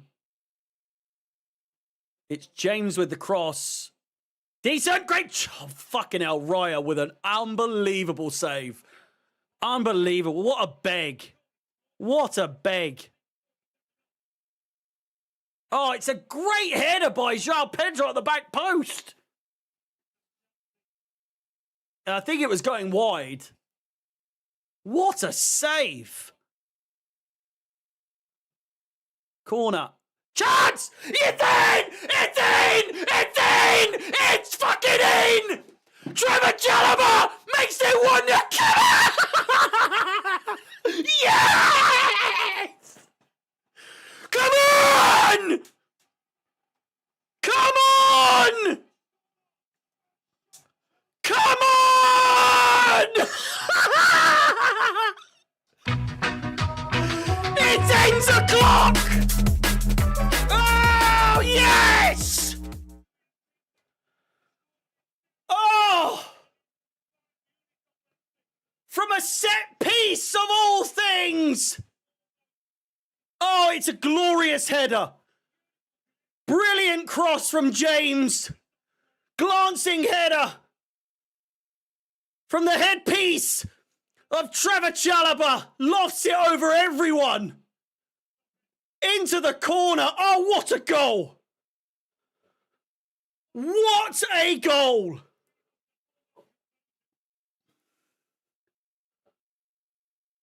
It's the perfect start. It is the absolute perfect start.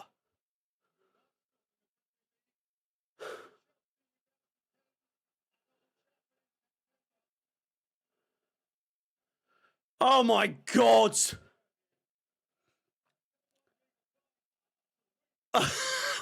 What? Super Chelsea SC! We're by far the greatest team the world has ever seen. And it's Super Chelsea. Fuck off. Oh, park the bus. Jose Mourinho style, man, please. As per Kickle's Histories just said, park the bus Jose style, my word.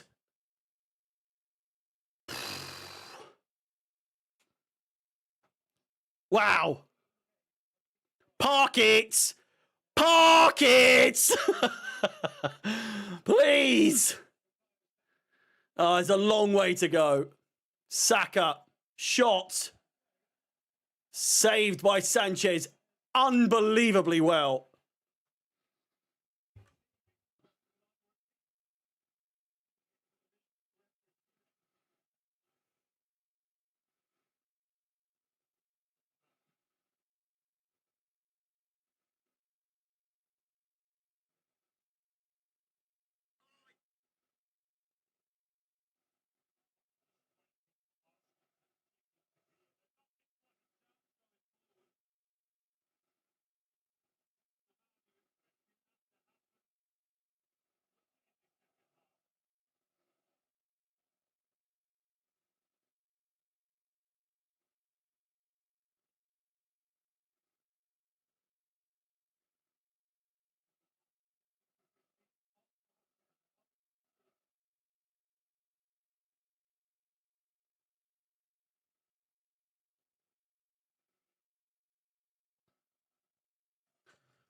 Oh. Nav. Nav's with the super chat saying, getting bullied by the girls. Good goal, Chelsea. Oh, my God. Please. Sanchez, come on, son. Oh, my God. What a fucking win this would be. It's so early. It's so early. Chelsea, over land and sea, and Leicester. We'll follow the Chelsea on to victory. All together now. Fuck off. Come on. Saka. Way. That was good. Right, no stupid red cards now, please. I'm begging you.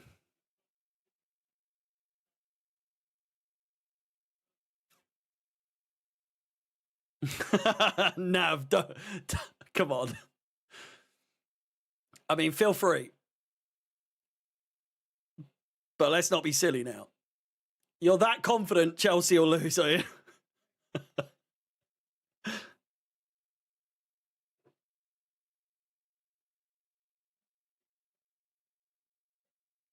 Chelsea players are adamant on getting someone sent off today. Liam Delap is stripping off. Either he's a Newcastle fan in disguise and likes to be topless in the cold, or he's coming on.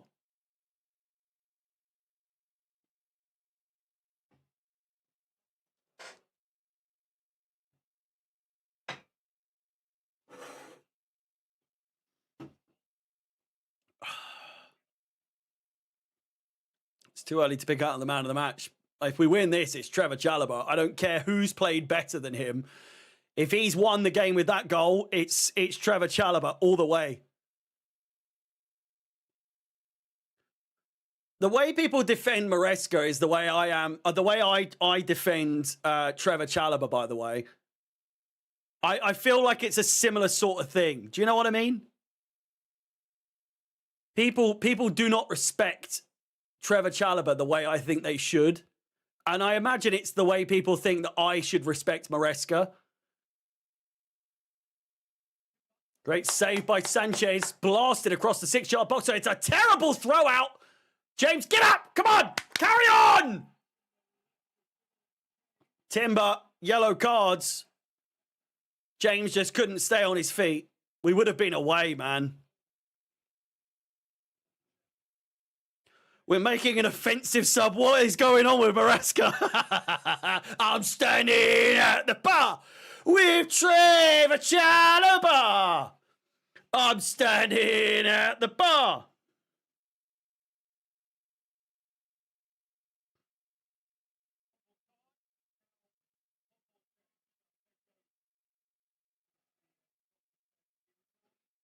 Who? João Pedro. Okay, we said that.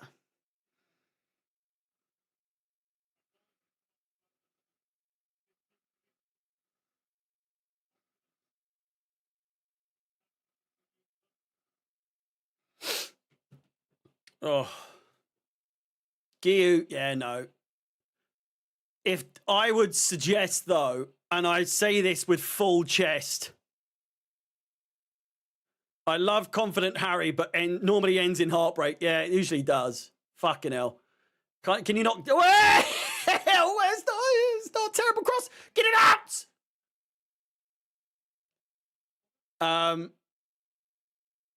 What was I saying? Here's James. Oh, we look decent. It's a great ball. Finds Garnacho. First touch is better than usual. Corner ball. Come on, Chelsea!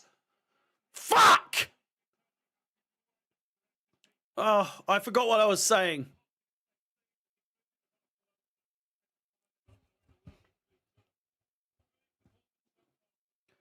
Can anyone remind me what I was saying before then? I've lost all train of thought. Oh, my God. Please. Please. Please. Nav's doubling down with a super chat saying, if Chelsea win, I'll give Harry £100.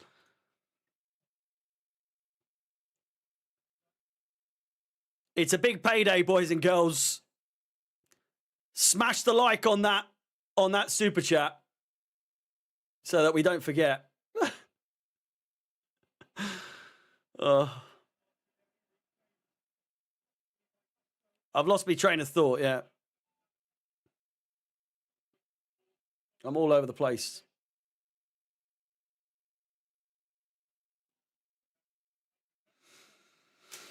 Do you know what?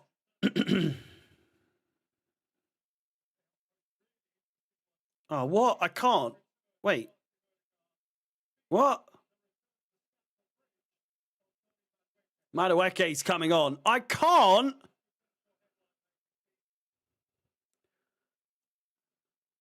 Unpin message. I can't pin that message.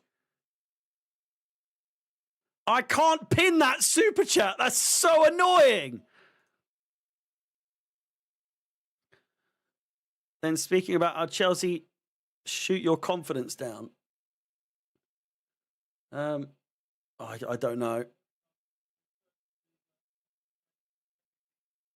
£100 down and getting bullied by the girls sounds like a really bad Sunday nap. Yeah. You can't pin super chats. That's so annoying. Realize we set. Oh, yeah, that's our 9th set piece goal this season. Arsenal have 10. So all these people taking the piss out of Arsenal for being super chat merchants, set piece merchants.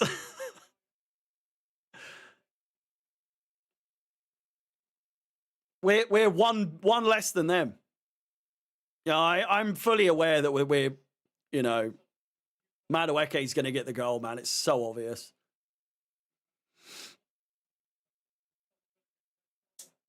Oh, I know. Where is it now? There you go. I know what to do. Pin message. There we go. I found that one. Everyone check the pin message now.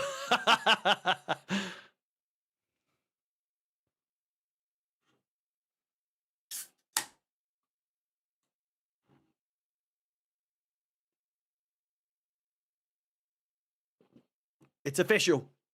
It's pinned. Nav, by no means, and I'm telling you now, you're not under any obligation to actually pay that. I'm just saying. Great chance goal. It's Madueke. No, it's Moreno with the goal. Short-lived. Nav, your £100 is safe for another day, son. Shouldn't have pinned that. Bad luck. Bad juju.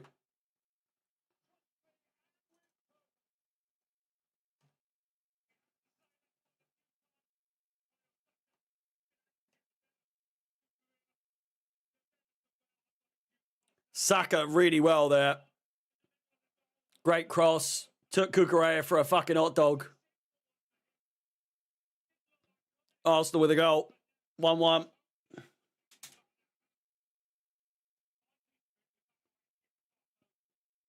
But it's not over yet. It's not over yet.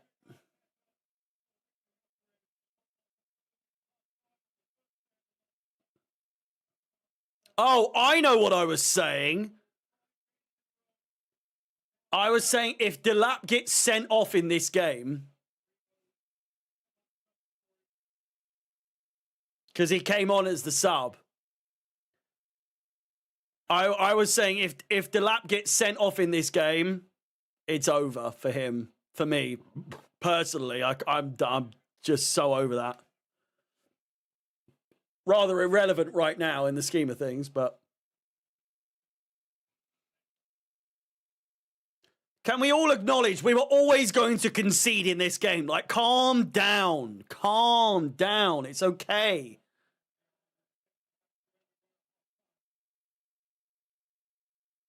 I'm just saying, it's not that deep. I think we can still get something. We just got to be careful.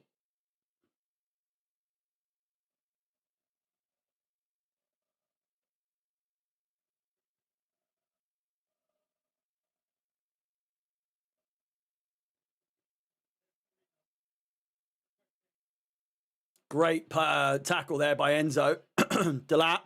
He's fallen over for some reason. What's happened there? What has Delap done there?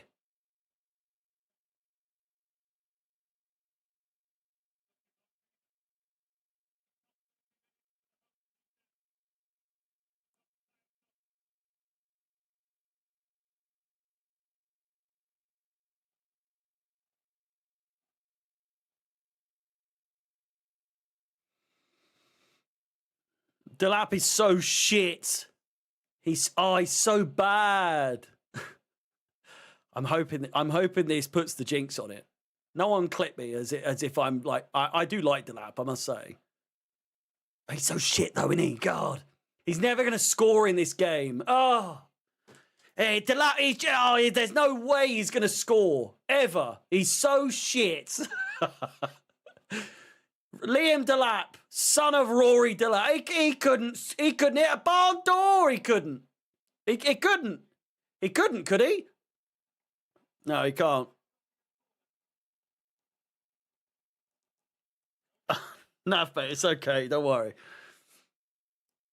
I said to the missus this morning, I was just like, there's no fucking chance we're winning today. So, you know, I'm going to be the exact same. If we lose, I'm still going to be annoyed. But, like, I was under no illusion we were going to win today. Could still happen, though. History, however, would suggest that there was never a chance in hell. Not a cat's... Oh, fuck's sake. Get up! Is Odegaard on? When did he come on? What even happened there? Same old Arsenal, always cheating. Fofana loves that little heart thing. Do you reckon I do that? If Chelsea win the league this season, should I get a little heart on the like the back side of my hair? Do my Fofana haircut. Head it in. It's a goal kick.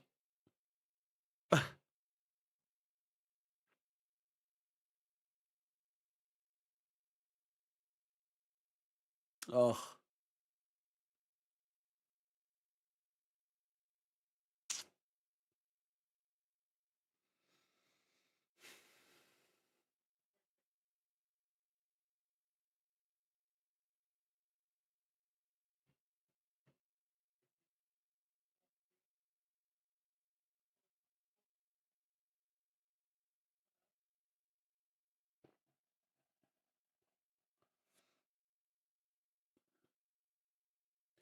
Do we not think that when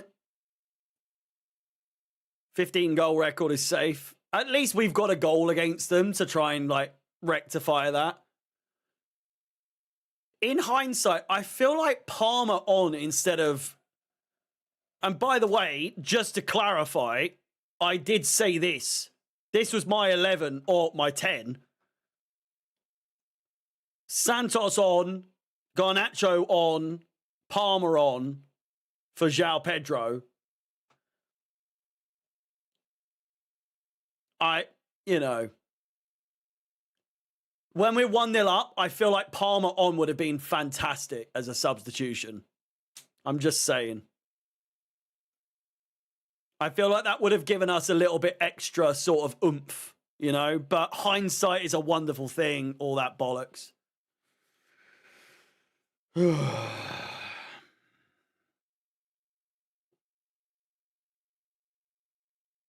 25 minutes to go. I'd take a draw. I was outside on the porch at half-time thinking I'd take it. Now being down to 10 men, I'd take a 0-0. Now being 1-1, I would take another draw. No, boys, hit him in the fucking head.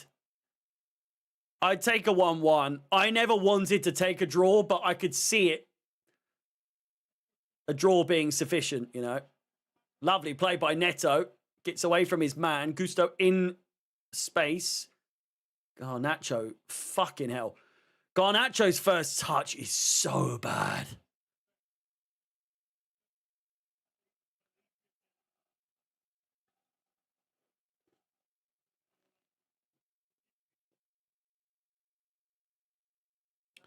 Add that little tidbit to what we know about Harry. He has a porch. Does not everyone have a porch?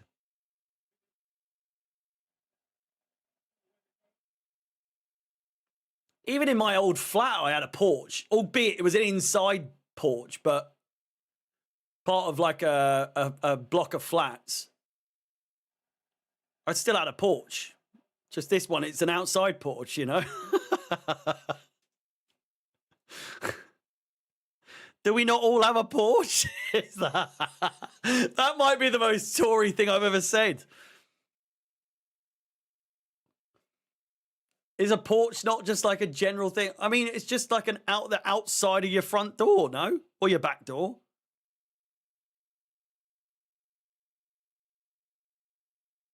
Oh, it's a good pass. Gusto gets to it. Sanchez cleared away. Sorry, guys. I'm just so rich, you know, from all these streams, all these. I am joking when I say that. That is a tongue in cheek. I'm only taking the piss.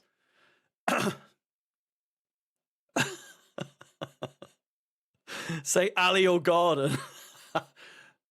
I don't know. I grew up in the house I grew up in. I had a porch where you'd leave your shoes and everything. Had a little light and everything. We had a little shoe rack. Am I a Tory? I think I might be a Tory.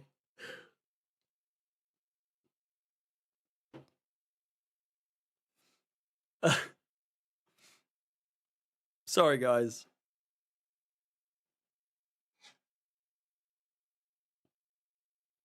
No, so basically, I mean, where I grew up, the house has been like demolished now. It was taken over by, we sold to fucking developers.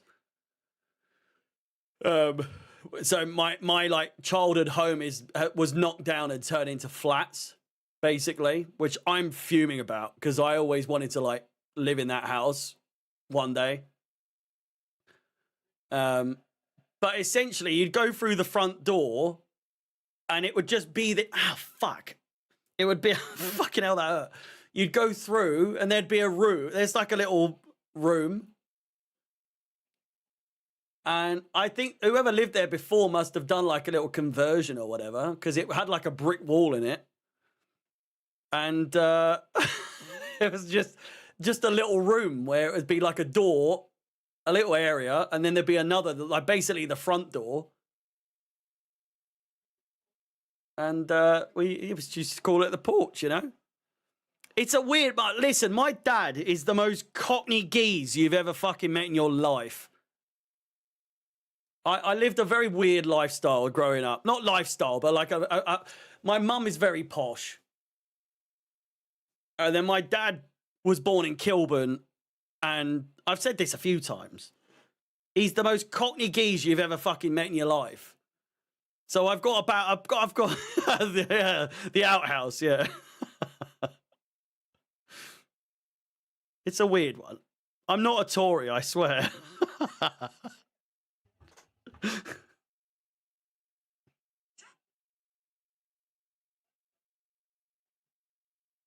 Corner comes in, saved. It's not an outhouse.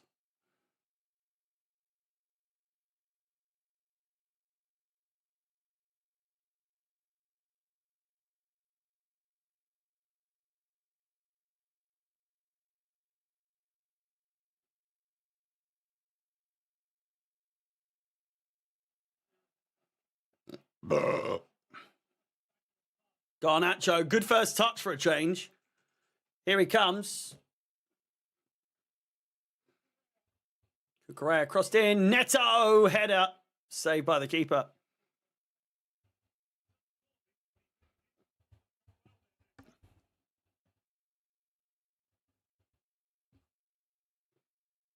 Basically, room before the door. Yeah, pretty much.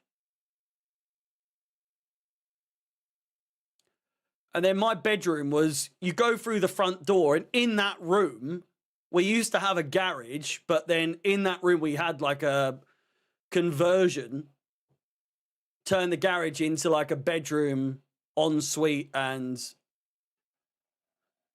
shower. What did I say? A bedroom, ensuite for the bedroom, and utility room. That's the one. And that became my bedroom, you know? There's nothing fancy. Eberici Eze coming off for Victor Gyökeres. You just know he's going to fucking score. Oh, my God. What happened to the FIFA stream? My God, my Elgato wasn't working. And after everything, I was so annoyed. I've got like a USB bank. Shall I show you? Hang on. I don't want to touch, actually, in case it disconnects. I've got like a bank of USBs. And basically, it's like a USB-C that goes into a USB. And that had like slightly undone itself. And this whole time, I'm like, the HDMIs aren't working. This is a fuck's sake. I was fucking livid. And nothing was working on that whole USB. My mic wasn't working yesterday. I was like, something's up here. And I just looked on the back of my PC, and it was just slightly undone. The whole time, I could have just plugged it back in, and it would have been fine. Is he saving Palmer from injury? It would seem so.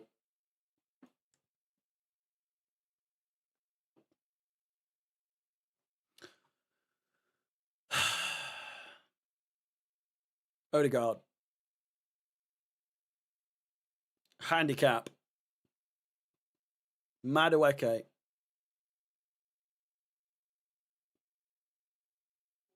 It's a great cross from Madueke. My God.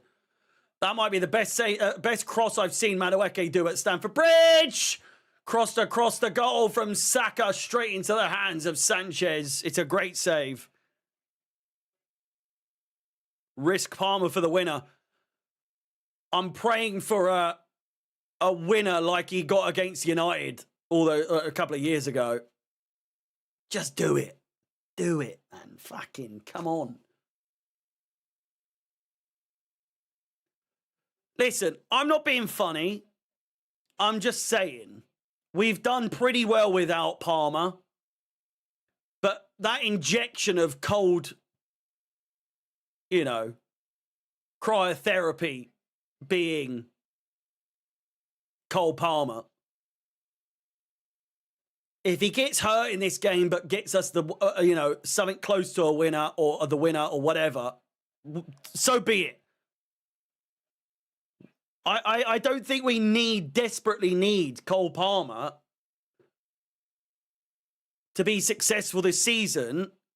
Obviously, it's always better if he's in the side. I'm not denying that, but I'm just saying, based on what we've seen so far this season, we're pretty good without him. I'm just saying.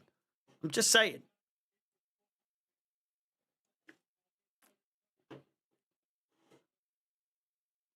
So risk it. Risk it! Come on. I think if it gets to the 80th minute, I can't see him bringing him on.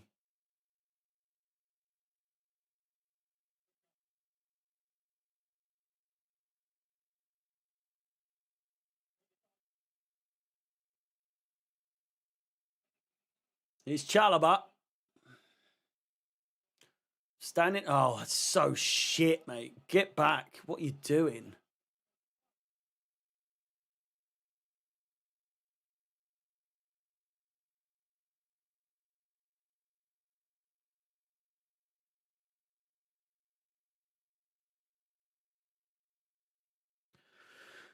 How many drinks have I had? I'm on my 4th pint today.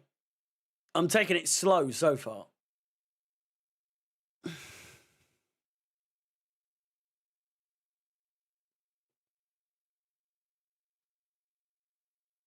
Neto off for Gittins, yeah. TV going off straight away.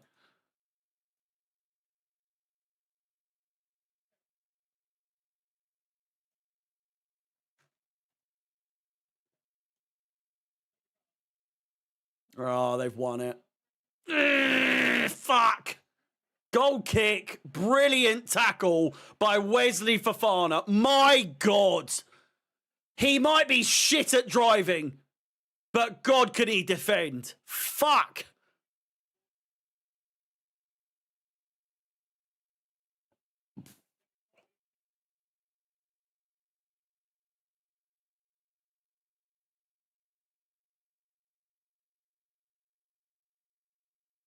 He should have represented himself in court, because he might have actually stood a chance. If he defended himself, my words.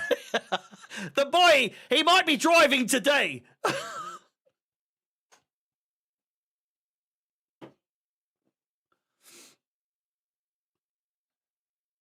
Free kick to Chelsea. Timber takes down Garnacho. Yeah, if it ended 11-11, I reckon we probably would have won, to be honest with you. We looked so good. We looked so good.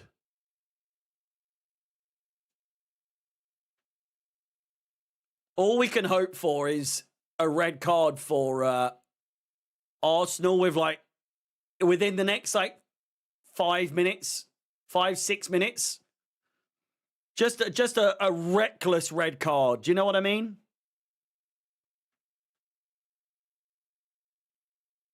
A draw would put us within 6 points of Arsenal, by the way.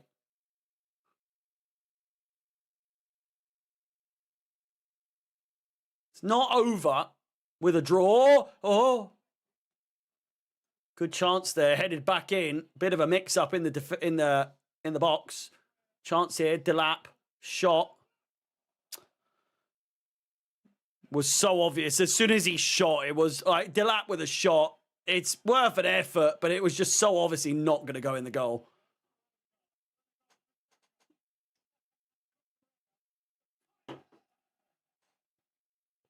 Saka blazes it. Oh, Enzo, mate, fuck off. What are you doing?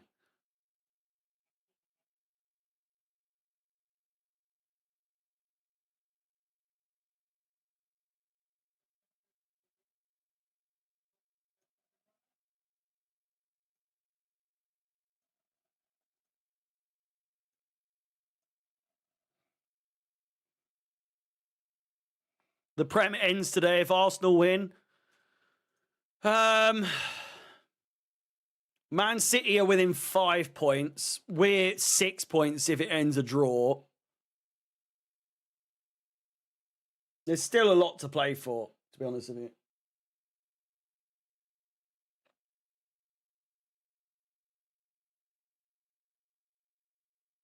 A red card's Maresca's fault? No, obviously not. I would say that the disciplinary issue has arisen since Maresca joined. I'm not sitting here blaming Maresca for the red cards, but I'm just saying he himself has been sent off twice. Maresca himself has been sent off twice. You know? Or at least once. I swear it's been twice. Or I think he got sent off and then maybe got like a booking or something. But regardless, the disciplinary issue has come up since Maresca has been in charge. But each incident is so specifically down to the player. It's not. You can't possibly blame it on Maresca. It's just not fair, you know. Look at me defending Maresca. Fuck you.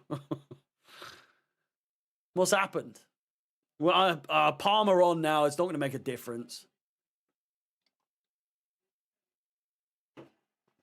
Great tackle. Delap. Sorry, not Delap. James. Free kick brought back.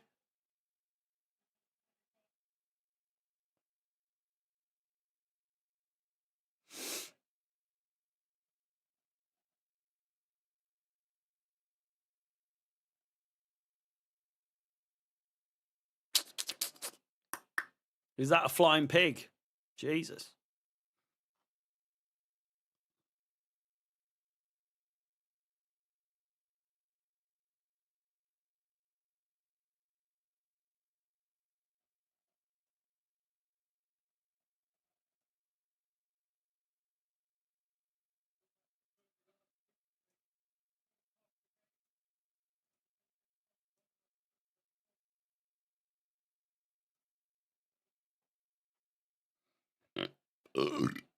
Excuse me.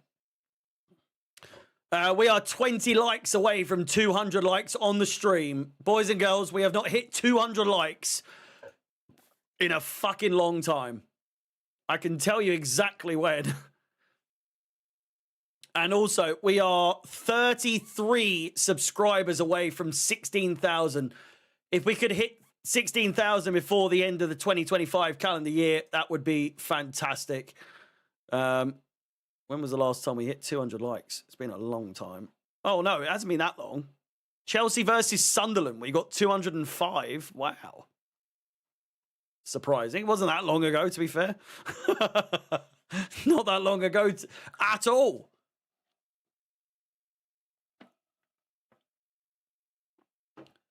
And it's Super Chelsea. Dilap, relax.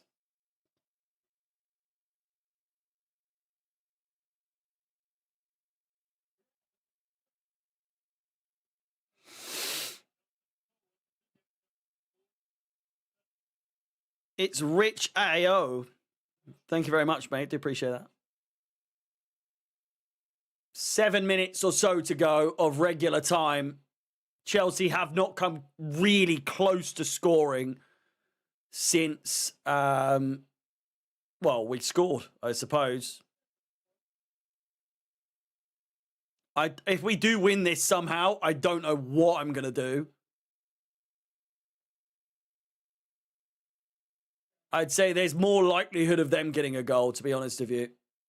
We look knackered. The players look so knackered.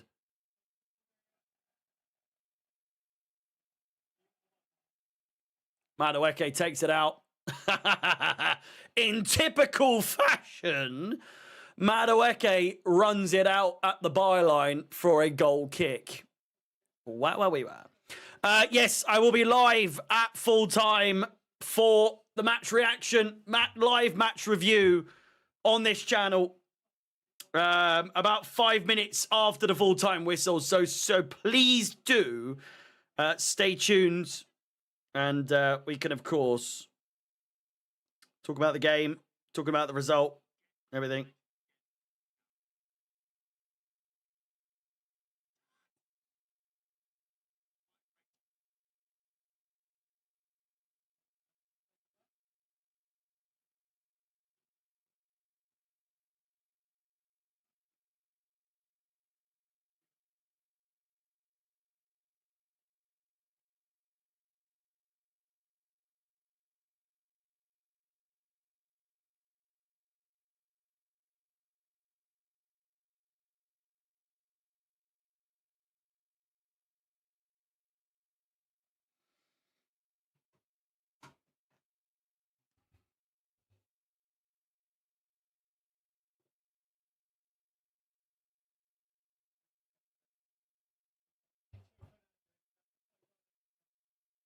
Oh, it's a terrible pass, man. What's the temperature today in Chelsea? It's 4 degrees. 4 degrees Celsius in London right now. It's pretty cold. Oh, Gusto, mate. What are you doing?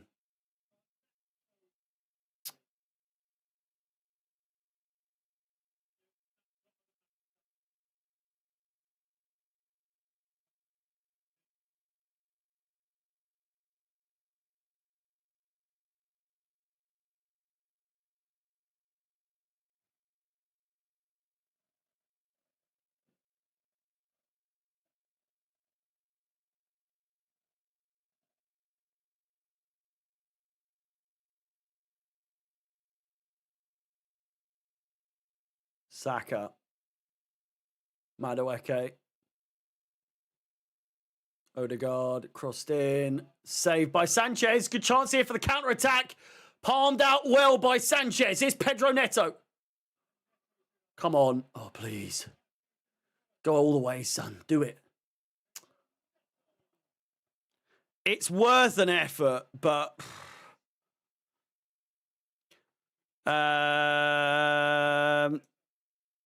can't quite see the full name. Strange Stranger in the Alps, thank you very much for the super chat. We believe, hoping for a goal, and we'll take the deserved draw from Mesa, Arizona. Sorry, I should have remembered your name. Thank you very much, mate. Do appreciate it. It's been a long day. It's been a very long day. We're playing Paphos on your birthday, are we, Rudy? My God. Stranger in the Alps, thank you very much once again. Do appreciate you, mate. I assume it's quite hot in Arizona right now. Temp in Mesa, Arizona. Oh, it's a second hit! It's got to be a red card, ref! It's a great save by Sanchez. He's put his body on the line there, his life on the line. My word, what a fucking chance that was for Arsenal.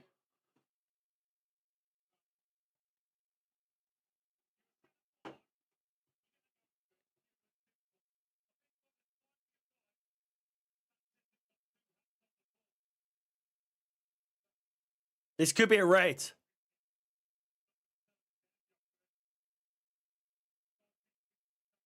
Studs in the face. Red card, surely.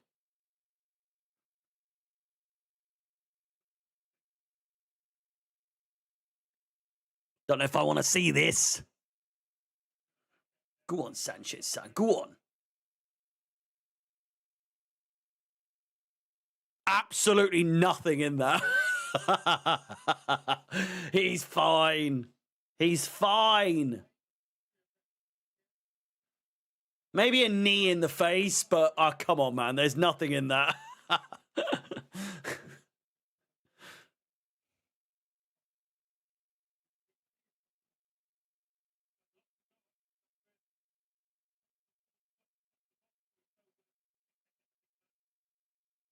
Man, Arsenal at the Emirates is going to be fucking such a good game. When do we play them in the Emirates?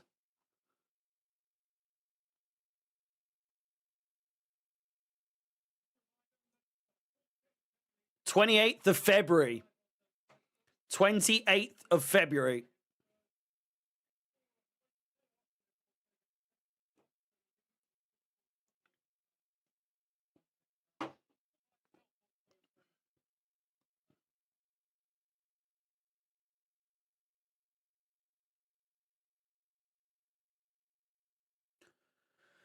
Always seemed like a draw, by the way.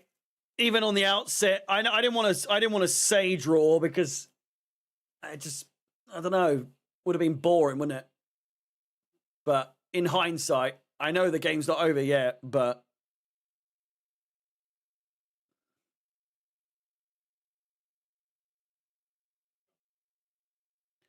if we're still in the top 3, what game would that be?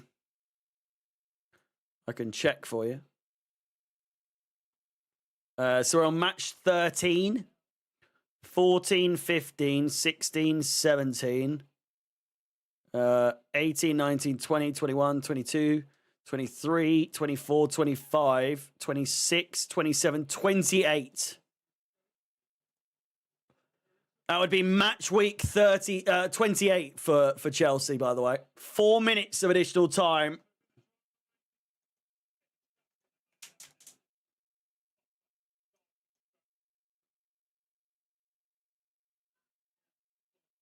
Thank you to each and every one of you that has watched today. I do massively appreciate it. 200 likes on the stream officially. Ladies and gentlemen, it ends the clock. It ends the clock. Thank you very much. Do appreciate it. We got there. 200.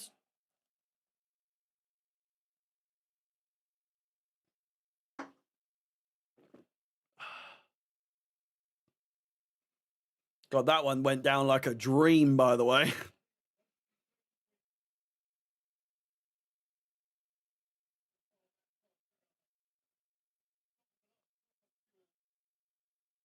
Neto, poor first touch. Oh, no. Skelly. Madueke. Skelly. Crossed in. Oh, God. Oh, God. Clear it away. Offside. It's okay. Calm down. Stephen, mate, pleasure as always. The pleasure is mine. Thank you. Excuse me.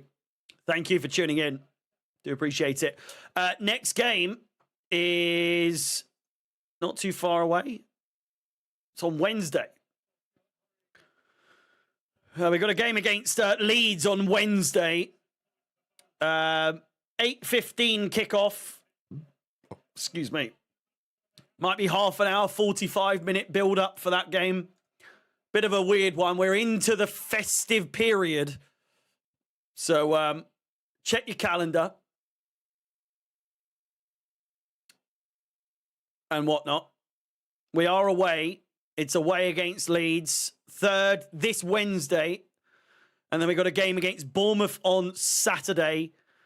Then we got a game against Atalanta on Tuesday. Saturday against Everton. Tuesday against Cardiff in the Carabao Cup. Newcastle on the 20th. Saturday the 20th. Against Newcastle. 2 days after Christmas Day, we've got Aston Villa at home. And then the final game of 2025 is Bournemouth at home in the Premier League. We've got a good number of games to go until 2026. We are 33 subscribers away from 16,000. If we could please finish 2025 on 16,000 subscribers, that would be fantastic. Please do subscribe, like the video, hit the bell notification, crossed in. Great chance. Arsenal with a great chance. It's Saka at the back post. Still on the ball. Crossed in. Headed over the bar. And that should be it. That should be it. Please do join me. I'm going to end this stream and then start a new one in about 5 to 10 minutes time to talk about what we've just seen for a live match review. Please like the stream. As I said, Arteta's trousers look ridiculous. It's always been a pleasure, mate. It's not quite £100, Nav. It's not quite £100. But I'll take your £2, mate. Thank you very much. It's been a great game. Good result. Chelsea won. Arsenal won. It lays it up perfectly. If we are still in a good position come match day 28 when we face them on the 26th or 28th or whatever it was of February, we could still be in with a chance. You never know. You never know. With 10 men, listen, what a fucking result that is, eh? What a result that is. You can't be upset. It's a great performance. I think with 11 men, we pants these fuckers. We absolutely bummed them into oblivion. But they got lucky with the red cards. It's a great bit of play from Saka to set up Moreno with the goal. Equalise it shortly after our goal from Chalobah. I'll talk about it in a bit more detail in about 5-10 minutes time. As I said, please like the video, subscribe, hit the bell notification to be notified of any future content on the channel. My name is Harry, up the Chels. I'll be live 5-10 minutes time for the live review. See you later. Goodbye. Thank you for all the super chats, subscriptions, likes, all that stuff.